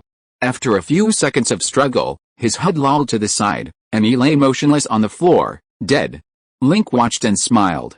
Joaquin's acting talent was no less than his brother River's, but he was still developing, and his acting was slightly exaggerated. Mr. Phoenix, please get up. Next, let's try the dialogue. After rehearsing a few lines for the third male lead, Todd, Joaquin Phoenix left the audition office. Joaquin and his brother River look nothing alike, and neither do Casey Affleck and Ben. If you didn't see their files, you wouldn't be able to tell they're brothers, Sophia laughed. Joaquin and Casey are better actors than their brothers. Are you serious? Yes, River and Ben are both handsome. In some movies, being too handsome is actually a disadvantage, like Ben Affleck, whose face always has the same expression. If you were less attractive, it would be harder for him to get roles, so he might try to hone his acting skills and improve his competitiveness. Director Link is right. It's like the early bird catches the worm. The fastest bird doesn't necessarily fly the furthest. This phenomenon is very common in the entertainment industry, Ms. Thomas said. Link, what kind of bird are you? Sophia blinked mischievously and smiled. A giant bird. Are you being indecent? No, seriously. In Chinese mythology, there's a giant bird called Kun, with wingspans of several thousand meters and a back several thousand meters long. Its wingspan can block out the sun and moon, and with a gentle flap, it can fly from Earth to Mars. Haha, so it's science fiction. Is this your new book? I hope your new work features this kind of giant bird. Sophia glanced at his lower body, her eyes becoming suggestive. Ahem. Next, Mr. Casey Affleck, Daniel DeVito called out. Chapter 150. The Girl. Link spent over an hour in the audition office, watching the auditions of 7 actors. Edward Norton, Joaquin Phoenix, Ryan Phillip, and Matt Damon performed well, while the others were mediocre, with some issues. Some had a mature or youthful appearance, unsuitable for high school students. For example, Ben Affleck and Paul Walker, though good-looking, had mature demeanors, making them awkward for high school roles. Leonardo DiCaprio, at 19, looked too young, like a 14 or 15-year-old, and didn't fit well with the others, making him unsuitable for a lead role. After eliminating unsuitable candidates, the remaining actors were rearranged to play the most suitable roles. The specific arrangements would be decided by the audition team. If he wasn't satisfied with the results, adjustments could be made. Link? Good afternoon, Director Link. As he left the audition office and prepared to take the elevator back to his upstairs office, the elevator doors opened, and a sweet-faced, slightly chubby blonde girl stepped out, immediately nodding and greeting him. She was standing at the elevator entrance and forgot to move aside as the doors closed, nearly getting bumped on the shoulder. "Hello." Link held out his hand to shield the elevator doors as the girl stepped out, blushing.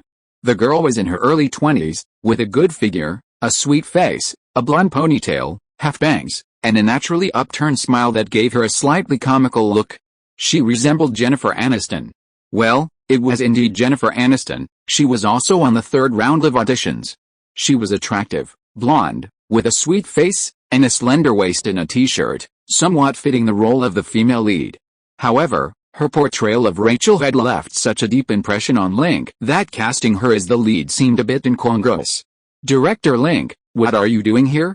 "No, I mean it's nice to see you," Jennifer Aniston stammered, somewhat at a loss for words. "Miss Aniston, it's a pleasure to meet you. Are you here for the audition?" "The lead actress audition is at 2 p.m. Director Lin, do you know me?" Jennifer blinked excitedly, smiling broadly. "I live quite far away, so I came early." "All right, good luck." Link smiled, said goodbye, and stepped into the elevator. The elevator doors slowly closed, and suddenly a hand reached in. Jennifer Aniston stood at the elevator entrance, looking at him nervously. "Miss Aniston, is there something you need?" "Director Lin, I'm a fan of yours. Could you sign an autograph for me?" Jennifer Aniston asked, blushing.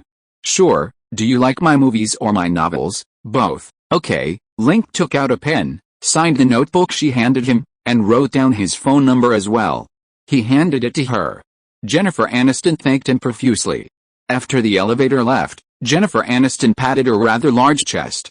Just now, she didn't know where she got the courage to stop Link's elevator. Looking back, it seemed unbelievable. But it did have its rewards.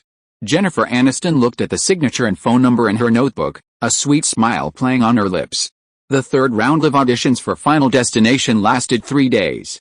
The final cast was Ryan Phillip as Alex, Liv Tyler as Carter, Edward Norton as Todd, Joaquin Phoenix as Valerie Newton, Angelina Jolie as Terry Janney, and Ben Affleck as Bill Rodham. Matt Damon, Paul Walker, Catherine Zeta-Jones, Jennifer Aniston, Renee Zellweger, Sandra Bullock, Leonardo DiCaprio, and others played minor roles.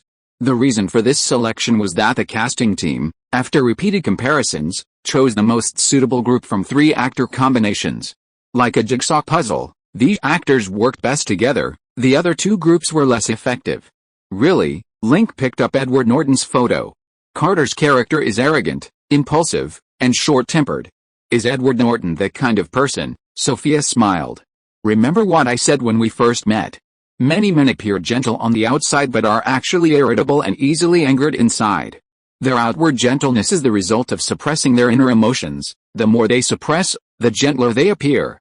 Ms. Thomas said Edward Norton is that kind of person. If you can uncover his inner self during filming, he's more than capable of playing this role. Link nodded, seemingly agreeing. There's a future movie called Fight Club, starring Edward Norton and Brad Pitt. Edward's character gradually transforms from a well-behaved boy into a wild, hysterical individual, a stark contrast to his outward appearance. Edward Norton gave a good performance in that film. This man certainly has a lot to explore. Why is Angelina Jolie the third female lead? You previously favored Drew Barrymore. Link picked up Angelina Jolie's file. This future sex symbol is 18 years old this year.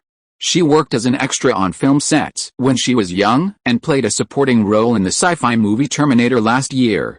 The movie hasn't been released yet. Angelina Jolie is considered a newcomer. What, you can't bear to part with Drew? Want me to help you arrange a date? Sophia teased. Link shook his head. Last time you suggested Drew for the third female lead, I thought you two were closer. Of course not. I only know Drew and Angelina Jolie. We don't interact much. I wouldn't favor anyone during casting. The reason I chose Angelina Jolie is that, like the third female lead, Janet, she's a non-mainstream girl. Her style and demeanor perfectly embody that vibe. Drew, on the other hand, used to be non-mainstream, but she's become more normal. In recent years, her on-screen roles have mainly been good girls and sexy girls, lacking that kind of charisma. So Angelina Jolie is more suitable for the role than Drew. Sophia tapped the table. Any other questions? The fourth male lead, Bill Rodham, needs an actor who looks a bit simple-minded. Ben Affleck's appearance is too striking. He's more likely to steal the spotlight and isn't suitable for the role. When deciding on the actor, I also mentioned this to Ms. Thomas. Ms. Thomas said Ben looks a bit dull, and cutting his hair would make him look even sillier. If he were a bit heavier, he'd fit the role about 80%. Ms. Thomas said if you don't like Ben, there's another option. Sophia picked up an actor's file from the pile of documents. Link glanced at it. It was a familiar face, Matt LeBlanc, the third male lead in Friends, who had auditioned for the lead role in Paranormal Activity. Thinking of Matt LeBlanc's performance in Friends, he seemed a bit goofy, but also had some comedic moments, making him a better fit than Ben Affleck. Matt LeBlanc is good, let him give it a try. Okay, whatever you say. Anything else? Sophia asked with a smile, leaning against him. Link flipped through the files of the rejected actors on the table. Several of them were promising newcomers who would become big stars. And it was a pity he hadn't been able to leave a significant mark on their early careers. Link planned to give these files to United Elite Talent Agency, UTA, so they could contact these actors to see if they were interested in signing them.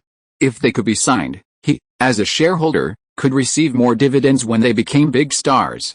That's all. Give it to the production team and notify them to sign. We'll start filming next week, okay? Sophia left with the files. Link picked up the phone and called UTA President Marty Bauer, telling him he'd spotted a few promising young actors during auditions and asking them to arrange for a talent scout to contact them. As a UTA shareholder and board member, while he didn't interfere in the company's management, he still wielded considerable power, making recommending a few newcomers a relatively easy task. While he was on the phone, Sophia returned, locking the office door behind her. "What are you doing?" Link asked, hanging up the phone. "After all this busyness, I'm finally relaxed." "Don't you want to get intimate?" Sophia leaned closer, hugging his neck and laughing. "At this time? Here, you're not impotent, are you?" Before he could finish saying tools are unusable, Link laid Sophia down on the desk, lifting the back of her skirt. The desk became a warm bed, swaying in the bright Los Angeles sunlight. End of this chapter. Thank you so much for reading until the end. Don't forget to give it a like. Looking for more exclusive content and immediate access? Subscribe to our Patreon. Remember, every like, subscription or donation encourages us to continue. Thank you all. See you in the next video.